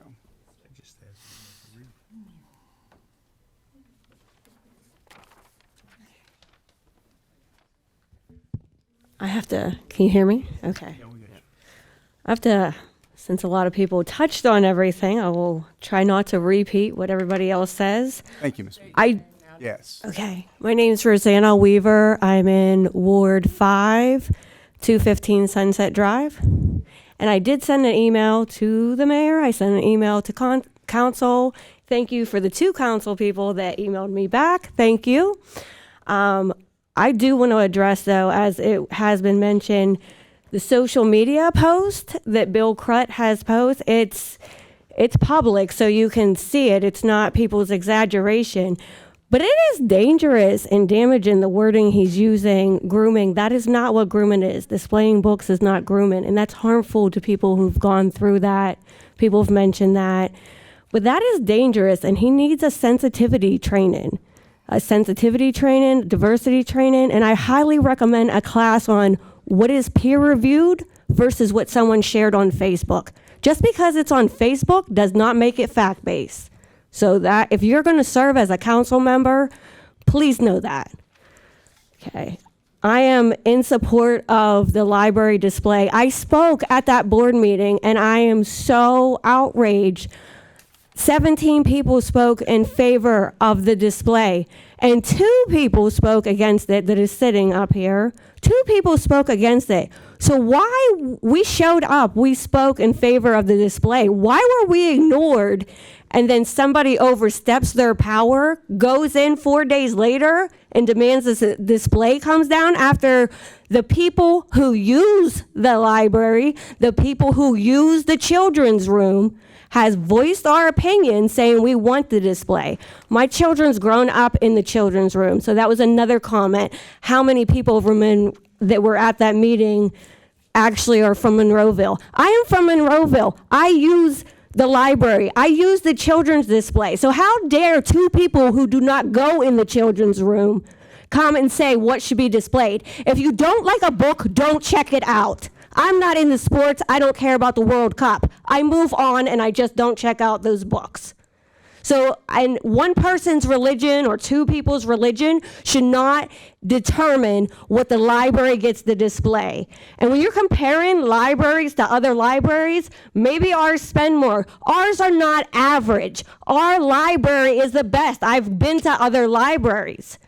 Our library has all this community coming together, cultural events, celebrating Holy, things I don't celebrate in my home, but I'm happy to come out and share and make memories with other community members. I am happy to have my kids play in a diverse area. That's what attracted me to Monroeville, was the diversity. And it is shameful when you want to ignore an entire population of people and hide books away on the shelf.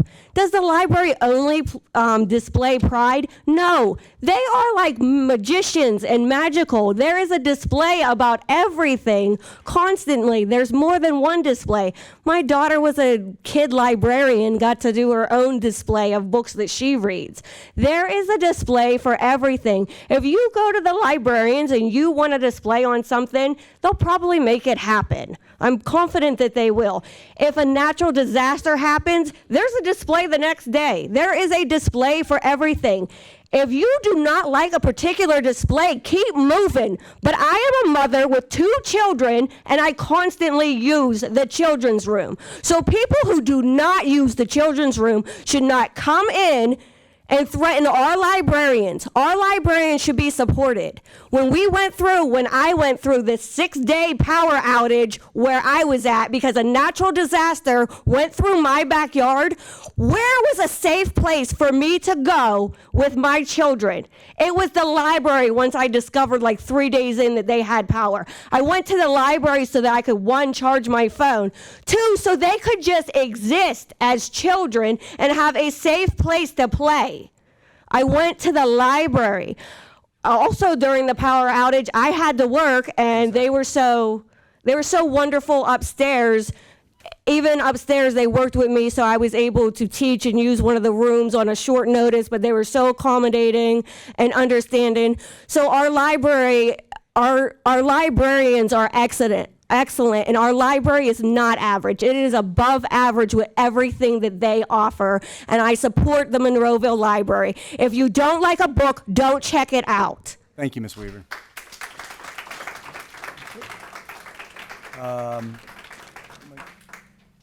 Mark, what's your last name? Come on up.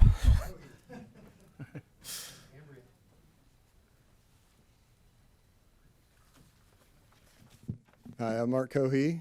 Thank you. Cohey. Sorry, I'm a citizen of Monroeville. I live at 1207 Holy Cross Drive. I also work in Monroeville. I'm a family physician, which is why you can't read my handwriting. Apologies. And I come here for multiple reasons, but first off, I just want to state my support for the library. I think standing up to injustice is very hard, and I've been very proud of our library for doing just that. I also want to say that as a family doctor, I've recognized that part of my role in a position of power is to make sure that my clinic is welcome to all, and that I go out of my way to make sure those who have been abused by the medical system have a place to come that is safe, where they can get care they need. And I expect the same from my library. I expect the same from my government. And I hope that in decisions that come up in the future, that we can make sure that we prioritize those who have not had a voice historically in our country. I brought up being a physician also because I do feel like I have training in childhood development. I did have the chance to go. I have 2 children. We go to the children's room quite a lot in the library. I did get to see these books. Actually, ironically, read the Gay BCs.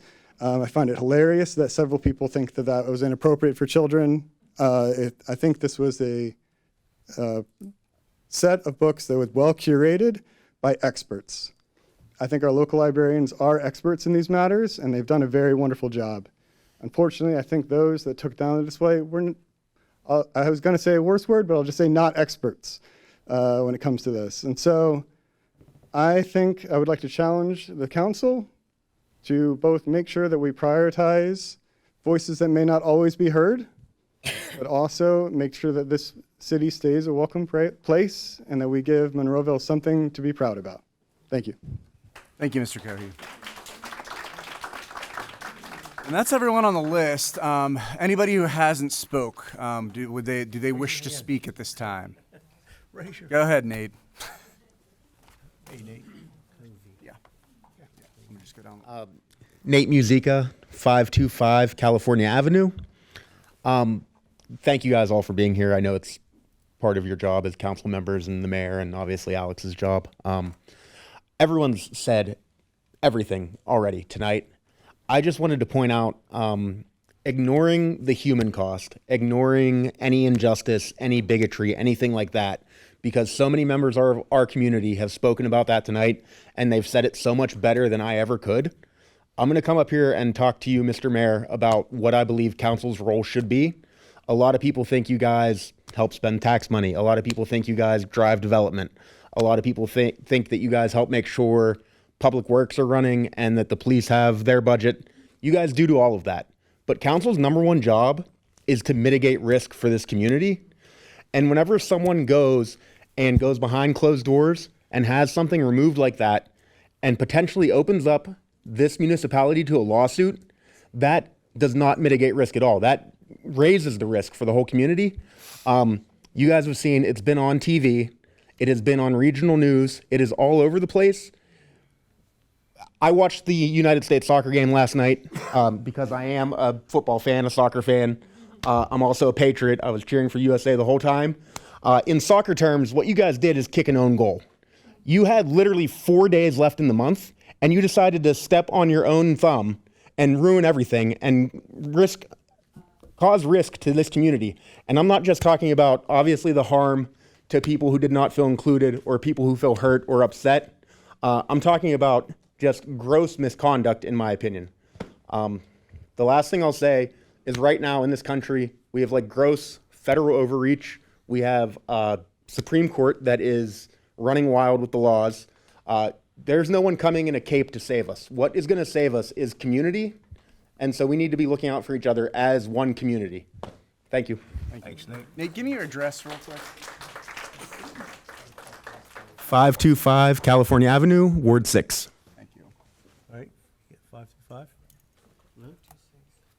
Did you speak already or? No. Okay, go ahead. Might have looked like something. Is there a paper up there? Sure. Okay. Yes. Lou Randall, 1320 Knollwood Drive, Monroeville. First, I want to acknowledge Allison Ramsey, because a lot of people came up here and said, hey, you men, hey, you guys, hey, this, and had named everybody but not you, which I think is ridiculous. And part of that issue I have with that is because I look at, addressing you, Councilman Crut's post about bring back to patriarchy, and I look at the patriarchy. No offense, I have no judgment against guys. I like guys. I'm not gay, by the way.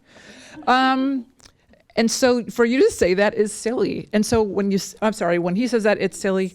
And so I think it's the whole other arguments are also ridiculous, because this is the patriarchy. And what you do with your power when you have that, because you have a lot of it, is really a privilege that you have everywhere. So I want to recognize you, because people haven't. Thank you for being here and being a participant in government.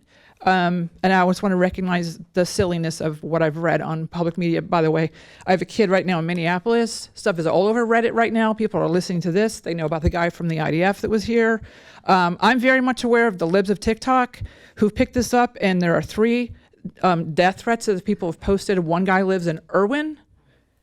That's not cool. Who says, I have nothing left to lose. I live right down the road. You brought that here. I'm sorry, he brought that here to us. I do think that's a big risk. I think that there's a target on that building and a target on the people that are there. I was nervous to come here tonight. I don't know who else was going to show up. Some nut job did show up and was creating havoc out there and pushed somebody. So that wouldn't have happened without all this outcry and bad judgment, terrible judgment. All right, thanks. That's all. Thank you. Thanks, Lou. Anyone else? No. I will. We'll close public comment. We're going to roll right into reports of staff. I think that gentleman. Oh, one more? Come on up. Hey, what's one more? Thank you. If you could sign the sheet, please. Sign the sheet, sign this one. Okay. State your name and address. Yes, oh man. Hope that's legible. So I'm Kevin Marston. I'm at 222 Spartan Drive. So I think I'm in Ward 3. Oh, it's Spartan. Sorry, is this? Yeah, you're right. We got it. Spartans and 4. Okay. Fourth ward. Yeah. Nothing prepared for this. Didn't think I was going to talk, and most people have said things kind of better than I could have. No bonuses for guessing where I'm standing on this. But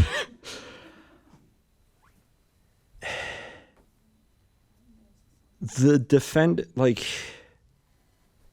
desire to defend kids from things that hurt them is, I mean, this is a thing that seems, it's a good thing, as things are often good until they get warped out of where they're supposed to be, I think, is what I'm thinking about with this.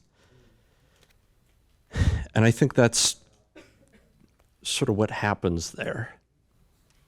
And it's scary, I guess, to be in a changing world. But as people have said, this just isn't the way to react to it.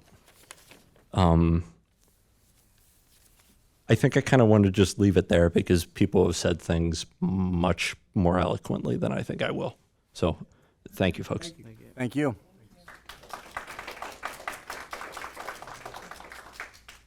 Anyone else? All right, now we'll close the public comment period, and we'll move over to reports of council, municipal staff. Actually, I'm going to start with Mr. Ratcher. Okay. You're first on the list, on my list. First on your list, huh? Yes. I have no comments All right, tonight. perfect. Mr. Graziani. So I have lots of comments. First of all, my report is found in your packet. But of course, this is being recorded, and many have been here tonight, and I'm very thankful that you all have endured much to be here. Many things were said, and I want people to know my role and be very clear about my responsibility in this matter. To be honest with you, probably some of my council members would rather I not, and some would, and my solicitor would rather I maybe take the fifth. But I'll be very clear, because you owe it. You need to know that I bear primary responsibility for the actions set in motion on Friday, June 22nd. I'm thankful for all the residents, you all particularly, and for this country that allows us to have this discussion in freedom. Thank you. I'm thankful for the library staff. From day one, Nicole has been welcoming to me, and few others have been as kind to me as the library staff has. I'm thankful to the library board and your professionalism throughout this hard situation. I'm thankful to all of my coworkers who have been through much these past few weeks. To the degree that I brought this on you, I'm sorry. But I'm thankful.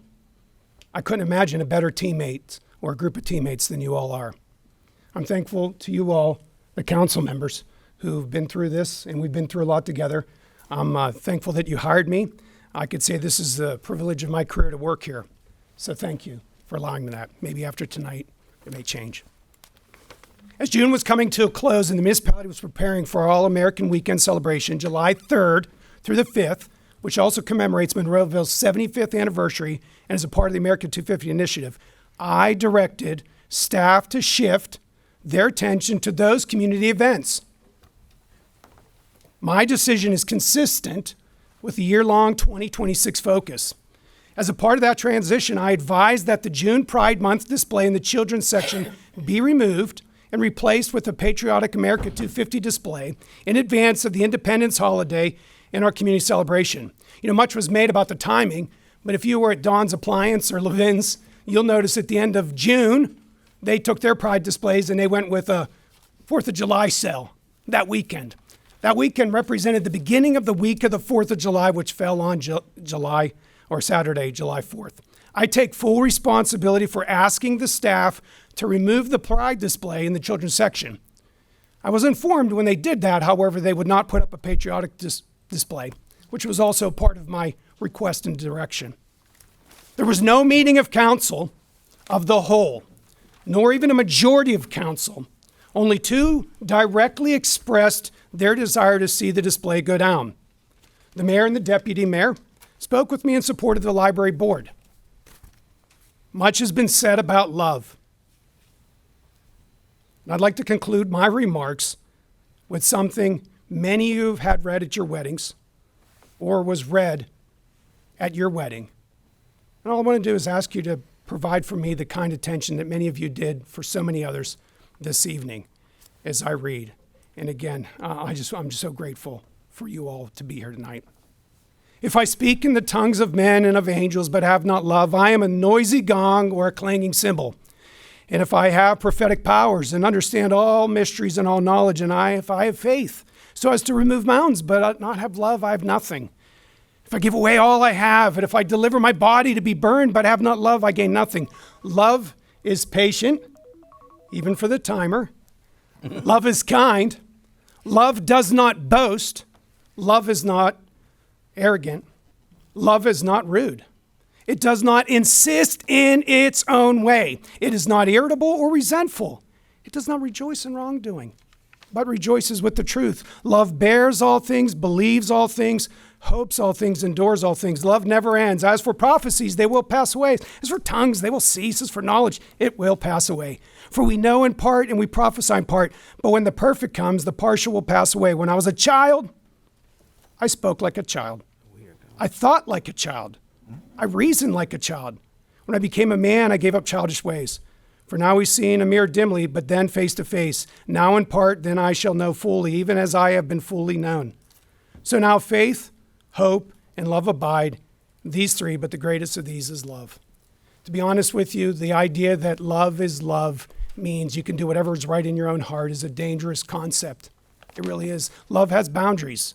Love knows the difference between right and wrong. Love punishes the wrong and protects the weak. That's the reason government exists. I simply asked, as I've been asking my entire staff this entire year, to focus our energies on the amazing 75th anniversary of this community. If anyone doubts that, you could read anything I've written this whole year and most of what I've been saying. We changed our logo just for this year and for that reason. I asked the library to simply move forward. It was the Friday before 4th of July, the week of 4th of July. I did not ask for the teen pride display to go down. I did not ask for the adult pride display to go down. I did not ask for the books to be removed and be locked up, as some have insinuated this evening. But I can tell you this, I bear primary responsibility for the decision, not this board. And if this board chooses, based on my actions and their fear of risk of liability, or quite frankly, maybe they feel they need to be consistent with the view of the majority of this community and I lose my situation, so be it. I'm not going to cower from that decision. I know it isn't pleasing to you, and I know some of you are going to have a hard time being nice to me or even speaking to me, and I get that. As I agreed with one of the ladies who were said evening, there were so many strong, heartfelt emotions. And it's hard to imagine what some people suffer in this world. But I can tell you this, the idea that we would say love is love, and that means whatever is right in your own heart is good for you, leads to who knows what. But I tell you what, love knows the difference between right and wrong. And I will not kowtow to call what for centuries and thousands of years and all faith traditions have called a vice and say it is a virtue. Nor will I run under the concept of it being a thing to be proud of or celebrated. That's a different viewpoint for many of you, and I get that. And I ask that you give me the courtesy that you gave one another as you listen to each other differ with your viewpoints. Again, to the staff, I apologize I put you through this. It was my decision. Nicole, you're the most amazing teammate one could ever want. And your bravery and your courage, your professionalism, and the kindness you've showed to me is better than I deserve, and I genuinely mean that. Thank you. You've been through a lot. And I've got your back. I hope I'll be around to keep having your back. That's all. Mr. Hughes, you got anything? No. I'm just going down my list, guys. Next, we'll move over to council reports. Mr. Hizzy. I sat here and I listened to a lot. I wasn't going to say nothing. I was just going to say have nothing. But first of all, I want to thank my committee because I'm the head of the parade committee, July 4th. What a fantastic this committee done. I mean, we was asked of a lot of us to do a lot, and we did a lot. Very, very, very impressed with the people I worked with. Mr. Estock, the rest of the, well, they all left by now. Valerie's here. Who? Valerie. Valerie's still here? Oh, yeah, she's here. He's a seer. Yeah. And at this point, all I have to say about tonight is, if you don't know me, don't judge me. I ain't judging you. Don't judge me. Call me, talk to me. I've only had 2 people call me. I'll give you my emails here, all 270 of them. You know, please, I'm here. Call me. Don't judge me. Please, I don't judge you. If, you know, on that, just to let you know, I have family are gay. I have my neighbors all around me. We eat together. We go to, there's no problem with me. And you guys people got to understand it. They got to get out of this, I don't know, this little world in their mind that we do stuff, you know, against people. I don't look that way. And Alex, you know, I appreciate him standing up, but, you know, if you don't know me, do not judge me, please. Thank you. That's all I have. Mr. Poach. So, no, it's not going to be short, Joe. But first, though, I do want to compliment you. Not just on when we talk about the 4th of July. I didn't want to forget that as well. You know, Joe underplays how much he himself individually does. I was a little worried about him at the end of the parade. He was looking a little beat on that too, and I do appreciate everything that you did with that too, and the whole team. Paul, the police department, Public Works. You know, I've been in these parades for many, many years, both in the fire department and since I've been on council. It was a lot going on, and it was a terrific job. I mean that sincerely, Joe. I know you told me don't say anything, don't embarrass you, but tough, okay. You really did. So, I'm currently the most senior member on council. It's been here the longest. And as somebody earlier said when they were the deputy mayor, that's right, I was assigned in 2018 and asked to be the library liaison. Another attorney this week said something to me. He said, you know, sometimes I think that whether it's the education system or us, we don't do a very good job explaining to all of you how government in itself works. And it takes some time, unless you've been in government in different places as well. I think that's been part of the challenge that's in place. So let me allow you to do some history and some things that I found out for just a second so that we have it successfully recorded.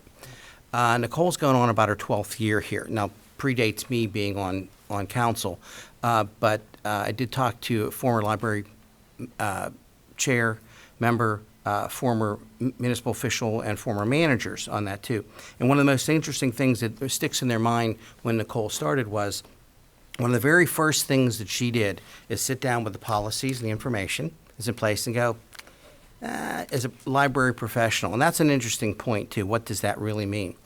For those of you who have looked at the library code, things along those lines, actually, technically, Nicole may be the only person in the municipality we hire that absolutely has to have a master's degree in library science. Even if the manager is preferred, it's not required, to do that as well. And that's also to be an accredited library. One of our colleagues is here this evening. We've seen before in the past. Welcome, and they also can speak to that.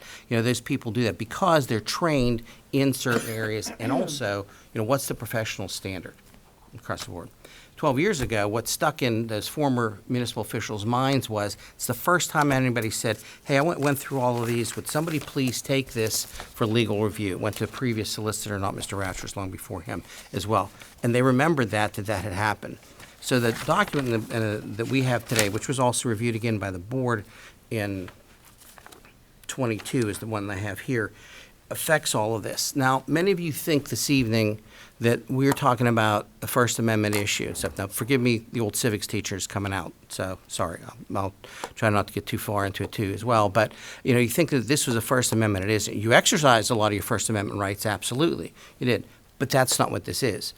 Somebody talked about the exclusion. I think it was JT talked about one of the Civil War amendments after. This is more 14th Amendment. In other words, how do we equally treat people? Post-Civil War, it was, okay, we freed the slaves with the 13th Amendment, but then they said, you know what, people try to treat them differently the way they voted. And it was the Negro codes, color codes, or something to that effect. I went in there and said, no. If you have to read, write, and have a birth certificate, and these people can vote without it, oh, no, that's not the case. It was to try to exclude people that didn't have that. So it talks about excluding things as well. So when you do choose to exclude something, you better have a damn good reason to do that. What some of you may or may not realize, this very set policy that has been in place for 12 plus years and modified actually has excluded some LGBTQ information in place. I was actually present for a meeting that one was a New York Times, well, I don't say New York Times because I'll get in trouble with them, a bestseller on that too, and they went, nope, doesn't fit our standards. The graphic nature of it, things in place, the description that were in place, and it was actually, I think just in passing, the staff just happened to inform the board, just so you know if you get asked, we're not putting in the library for these following reasons, as well as some of the other children's materials that have come past them, and they get inundated every single day with materials. And one of the things that you may or may not realize that's in place is when you walk into the library and you look at the materials that are in there, you look at the computers, those are not necessarily tax dollars. The building is as well, and respectfully, we're going to find out a better dollar out because when you look at our budget, it appears high because over $700,000 of what appears in there is revenue and then put into the budget, and they actually come from 3 different sources that are not Monroeville tax bases. Kelly's following me because you got it faster than I did, Kelly. It took me 2 months to understand it. Okay, when I started, to do this as well. That's where that revenue comes from. That's in place. So that's not really an accurate cost, but I promise everyone here, I will get a number to report back to you when we base out against how much it costs per citizen. But back to this exclusion piece of this. The next piece which you find essentially usually associated with the 14th Amendment that was I think it was, like I said, JT asked this too, is a part where we absolutely do not, in any way, shape, or form, interfere with a parent's right to educate anyone that use the materials. In fact, it is specifically here. This is about an 6-section, sorry, a document in here. It says, the library does not stand in loco parentis. Unlike in school districts, okay, where they are responsible in place of the parent and for safety. That's not the case in the library. We obviously for safety, anything in the building, but in terms of what's in place.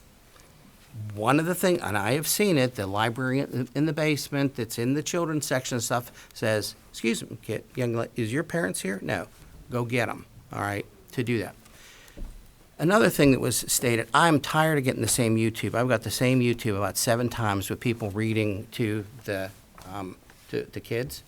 First of all, that's not anybody in the library staff, okay? It was in there. So another group. There's none of our employees, any way, shape, or form to that. 2, the parents approve those kids to be there in that cycle. You don't see the beginning part of that. And I'm tired of getting the same edited piece of that. It's in place. So that fits in there. But when folks make a fair point, when they say, hey, this was placed, and it's somebody very reasonable that I deal with regularly said to me, great, Eric, I understand by and large the beginning of the information when this came in, when you talk about for against it, was, hey, we don't care if the materials are there, we just don't want it in this particular place. And I thought, well, okay, kind of a fair point. You're there. That's not the time you want to explain. Okay, might taking your power away from it. But the more I thought about that and the more we looked at it and I looked back at this particular policy and stuff that I have in front of me, where does that end? Okay, where do you make the decision on that's in place? And someone else missed this earlier, and they talked about, I think it was Brownie actually, about the books that are on there. So Women's History Month, should we not have, displays regarding breast cancer and exposure because somebody may or may not see that? No, but we can put that in play. Okay, we can put that into the context of that. How do we deal with that? It rests and remains with the parents that are involved with the materials. Period, end of discussion. Now, I will discuss in my role as a liaison, which is something else that someone asked me once, why at the meeting, the library meeting, I didn't say anything. Of course, I have no standing on those committees. All of us, one of my jobs as a deputy mayor is to appoint the staff and arrange for the 22 committees that we involve with and liaison with to be there. We don't have standing with it because we have it here. This is where it occurs. If that makes sense to everyone, it comes back to us, okay?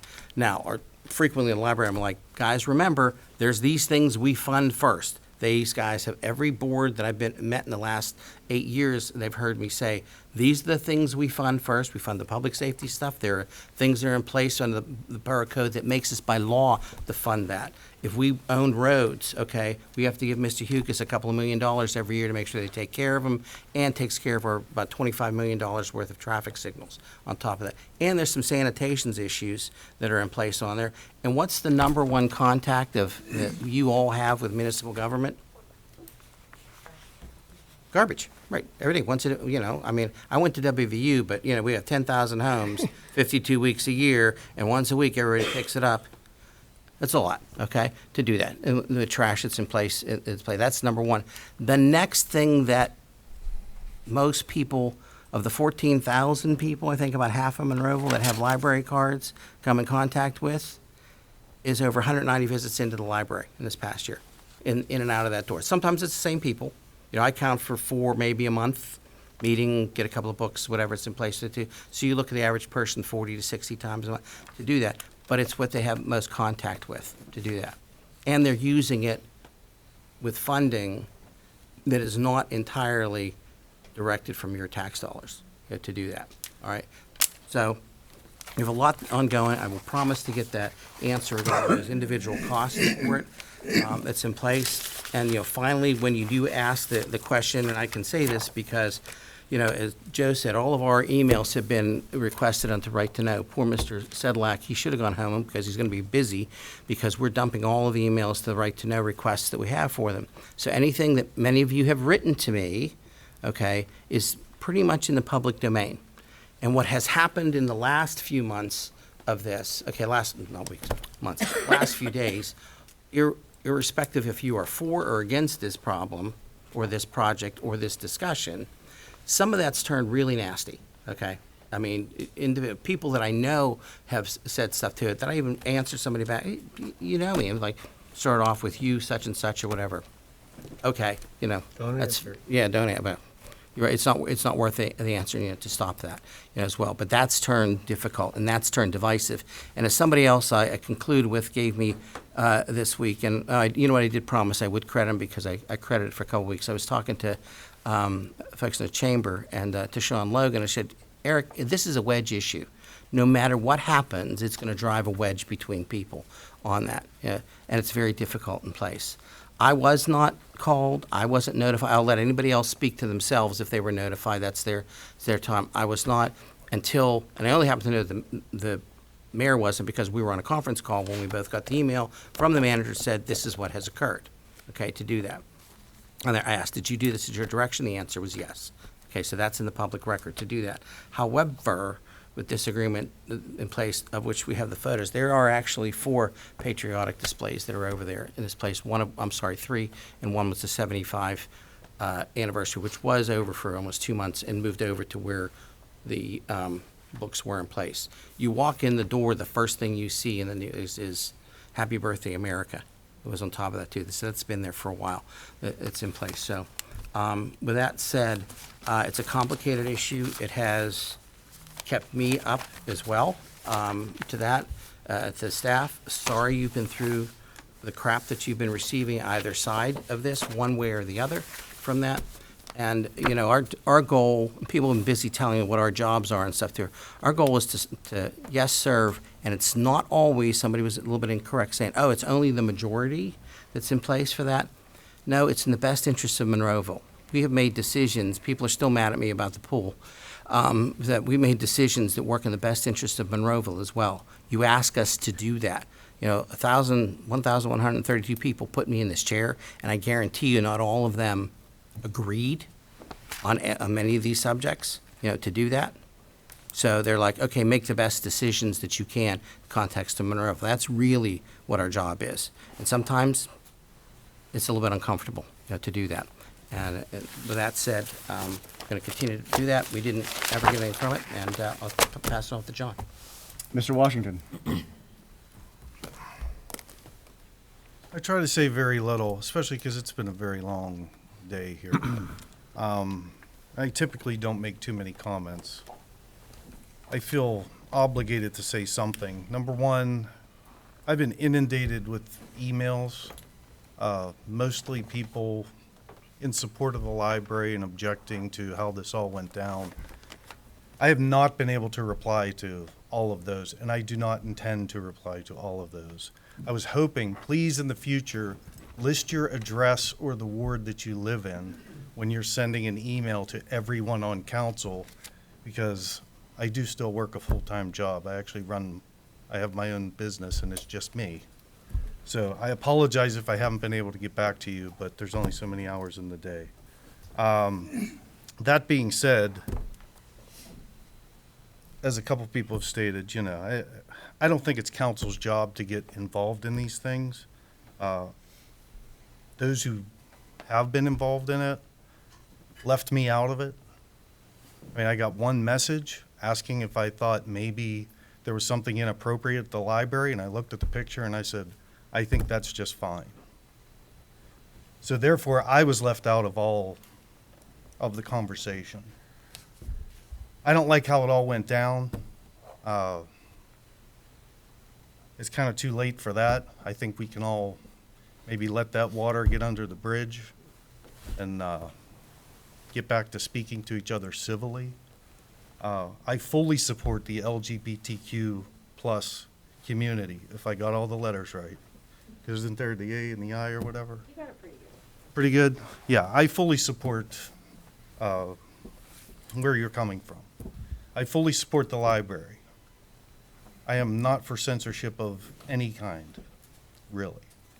So that's where I stand on a lot of these things. I have a lot that I would really like to say as far as civics lessons and maybe quoting some scripture. Maybe, I mean, we're all appealing to like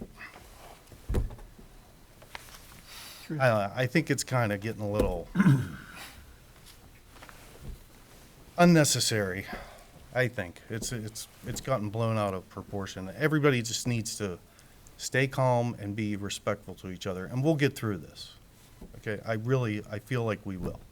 So I just want to make sure I made those things clear because I don't have a lot of time to be writing emails. And most people that know me know where I stand on this. I wanted to share that with you, so off to the next one. Thank you. Mr. Krut. Thank you. So I just want to give a little timeline about how this happened. I hope you won't be offended if I look at my phone and read my notes. A friend notified me about the display at the library. I was unaware of it. To be honest, I was unaware that it was Pride Month. It's not something I follow. It's not something I focus on. I looked at it. I saw a book display for what looked like, from what I could zoom in on, for books for little children at eye level on the floor in front of what appeared to be a child's playmat. So I did message council members. I sent that and I said, do you think this is appropriate? Some replied and told me they did not. Some didn't reply. I noticed on the library's post that the comment button was deactivated, and I'll be honest, I thought to myself, well, so much for free speech. I did repost the library's post and permitted comments to my post. I asked if these books should be available for children at the library and said that I didn't think that they should be. I also stated that I thought that it was child sexual grooming. Now, I'll say so does every other cop I know, but that comes from my background. And the mayor and I talked about this. I did not mean predatory grooming. I mean it in the sense of introduction, education, and so forth. Now,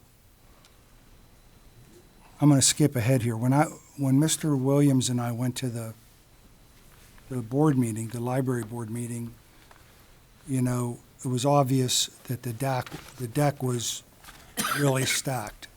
Everyone except us, I believe, was on the opposite side of the issue from us. And,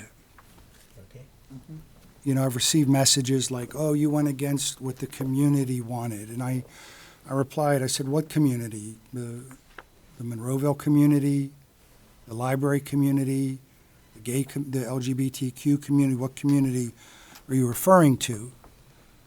And the response I got was, well, the people that were at the library.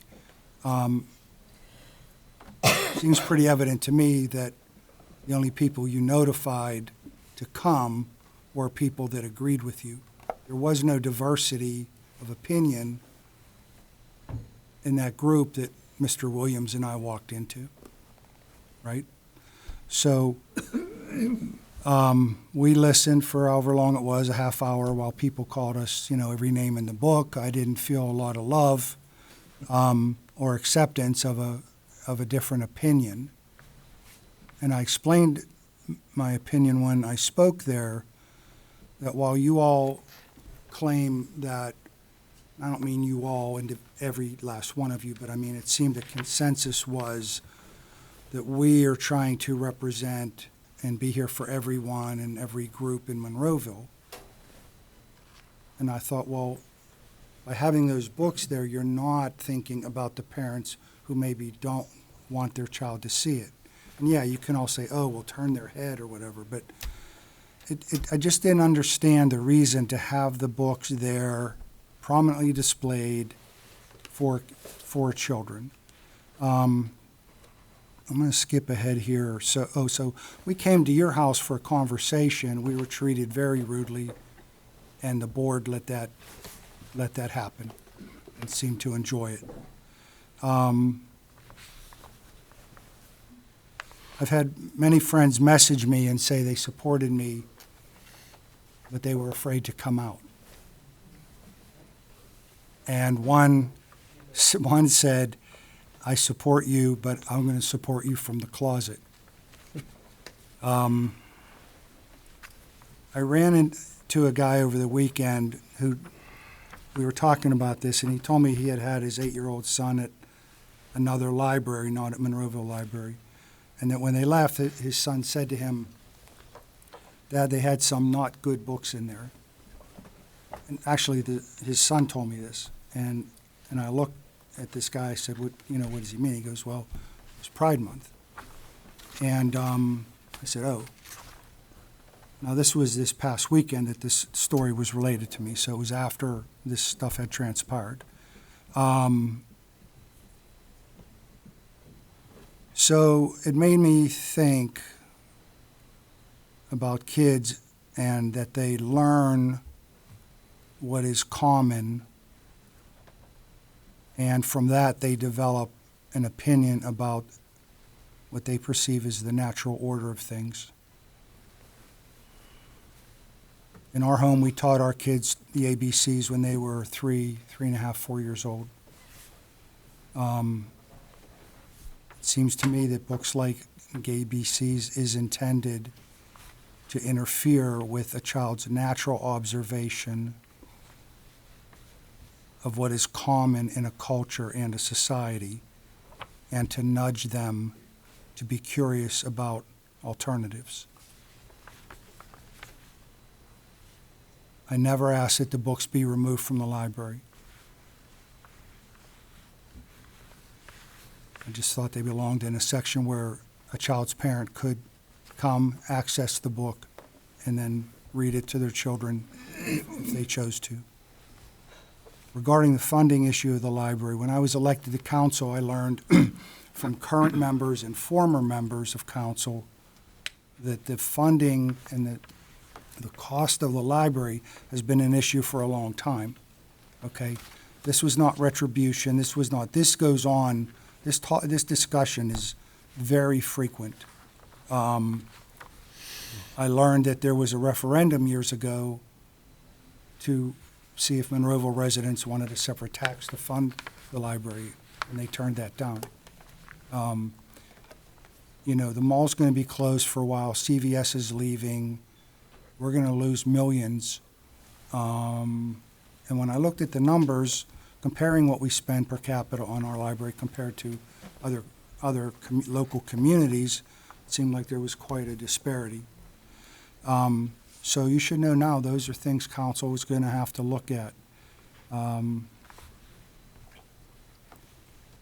That's it. That's all I have. So thank you. Mr. Adams? Yeah, I'd just like to clarify some of the accusations. I'm not against the Pride community. There was never no threats against the library employees or their budget by me or anybody else I know. I just wanted to make that clear. And as far as the display goes, nothing against the Pride display, but the books I felt inappropriate for that age group of children. I did look up some of the books and did not think the content was right for 3 or 4-year-olds. I did see a post, whether it was the library post or someone else's, of a film, and it kind of told 2 pictures, 2 stories, put it that way. There was maybe a half a dozen, maybe 8 kids. Left side of the screen, there was kids playing like they do, 3, 4-year-olds. They were running around playing.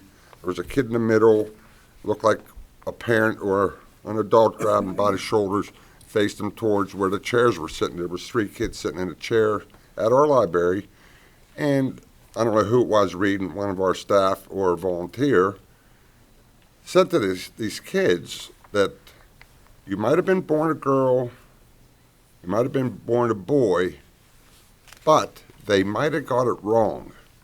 Now that right there just really threw me off. They didn't get it wrong.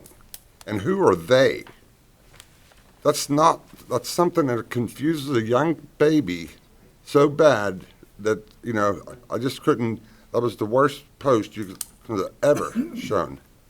And I think that's it. That's all I have for right now. Mr. Williams? First, I want the public to know that I'm never ashamed to stand up for God's word. And that's where I'm at. And I have nothing against the gay community. If that's what you choose as a lifestyle, that's fine with me.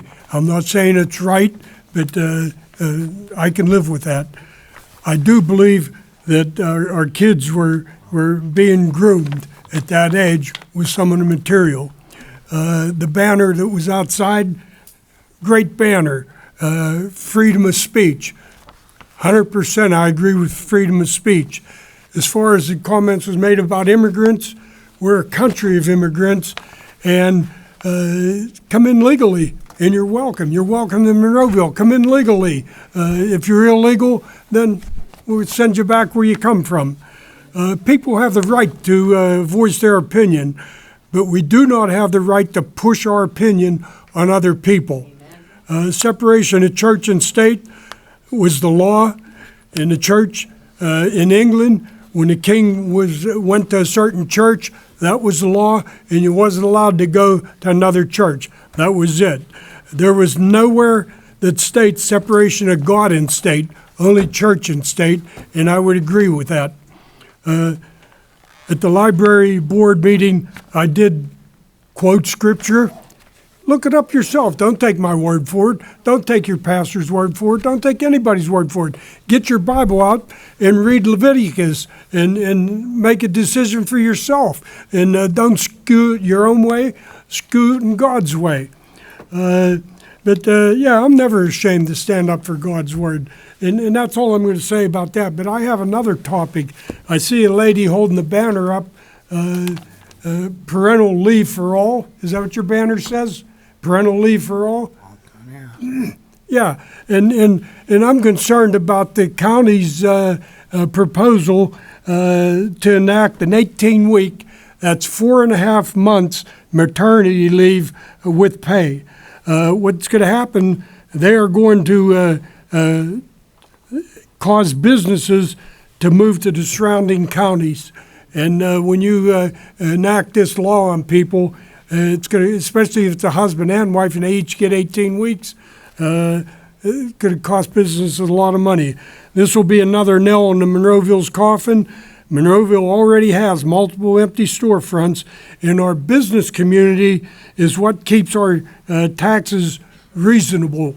And so shop locally, stay off of the internet if you can, and shop locally, because that internet is closing our brick and mortar stores, and it's a detrimental to the community that we live in. And as far as ALOM, I would say ALOM should write the county a letter and realize that Allegheny County is going to lose business in all the surrounding counties. Thank you. Ms. Ramsey, I didn't forget about you. I know you're still over there. Go ahead, Ms. Ramsey. I'm still here. I just want to say thank you for everybody that came out today. It was great seeing all the residents here. I personally am in support of the library and the pride display that was up there. It was done in a very tasteful manner. All the displays that the library does has been very tasteful. It just shows on how diverse of a community Monroeville is, and I think we need to support being a diverse community and moving forward with it. And then we need to trust our staff to handle what's best for Monroeville without us being micromanaged. We put the staff there and we trust the staff to do these issues and to handle them, and I feel that we need to keep that going. And then the other thing, I just want to say thank you for everybody who came out for the 2 days of the All-American Weekend, to Paul Estock, Public Works, the police, the fire departments, and then the residents that showed up for the support of Monroeville.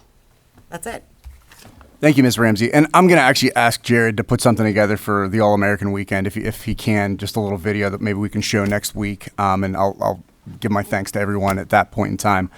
I'm the mayor. I don't have a vote on council, which is quite frustrating. I will say that I was very stressed out these past few days, just knowing this was coming. I think everybody here can tell that. I spoke with all of them, kind of kept up to date as to what we were going to be doing here today. I want to thank you all for being very respectful tonight. Glad it's almost over. But thank you everybody for the way you acted. I think everybody did a great job. A couple little outbursts which are expected. As far as the issue itself, look, I think, and my man Mark here kind of put it the best. I mean, they're experts. We put these people on. We put people on the board. We have library science experts here. That's their degree, I believe, is in library science. They're the ones that know what these displays should look like, what types of books should be in these displays. I do go to the library pretty regularly, not as regularly as my wife and her kid and with my kids, but I am down in that children's area all the time. We got a Pride book. I'm not sure if it was one of the ones that was on the shelf or not, but we do check out Pride books. And look, it's not for everyone. I get that. You can find books that you want for your children. You don't have to. If your child sees that, you say, that's not for kids. You can direct them the other way. If they're good kids, I really do think they're still going to be kids. As far as the way this all went down, I mean, it is very frustrating because there's obviously people that feel strongly on both sides. I think I opened it up by saying that there are people that feel strongly on both sides. And when you don't have a meeting and where there's debate that takes place, I think that takes away from everyone, both sides, all sides. Everybody should have their input as to what is at our library or what is in our community, and that's really what's most frustrating to me.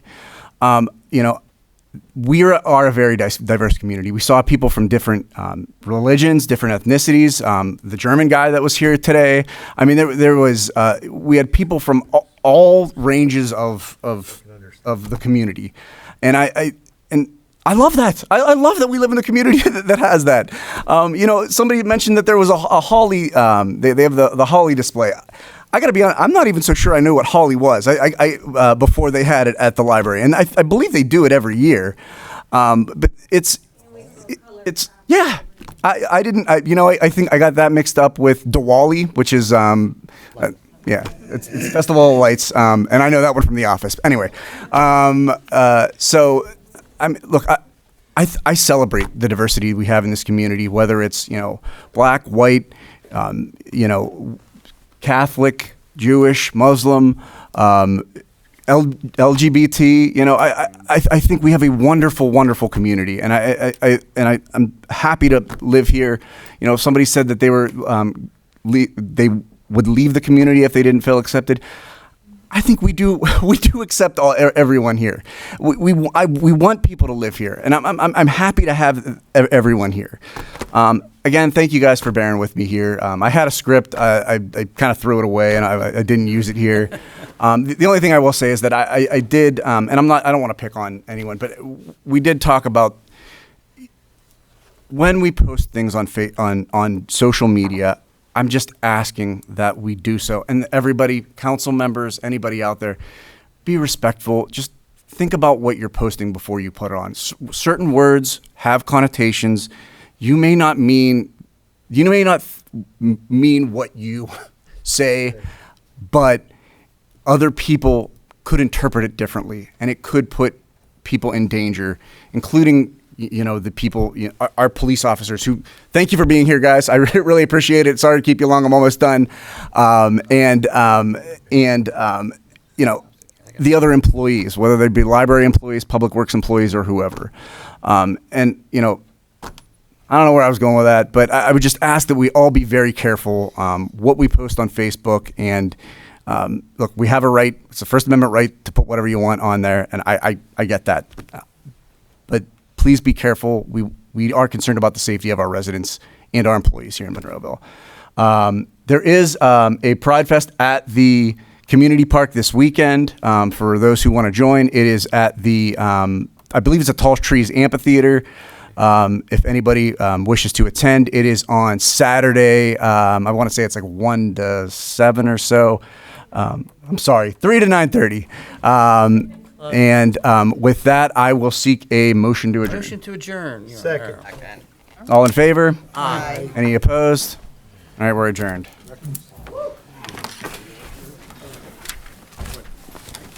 All we need is attitude. Oh.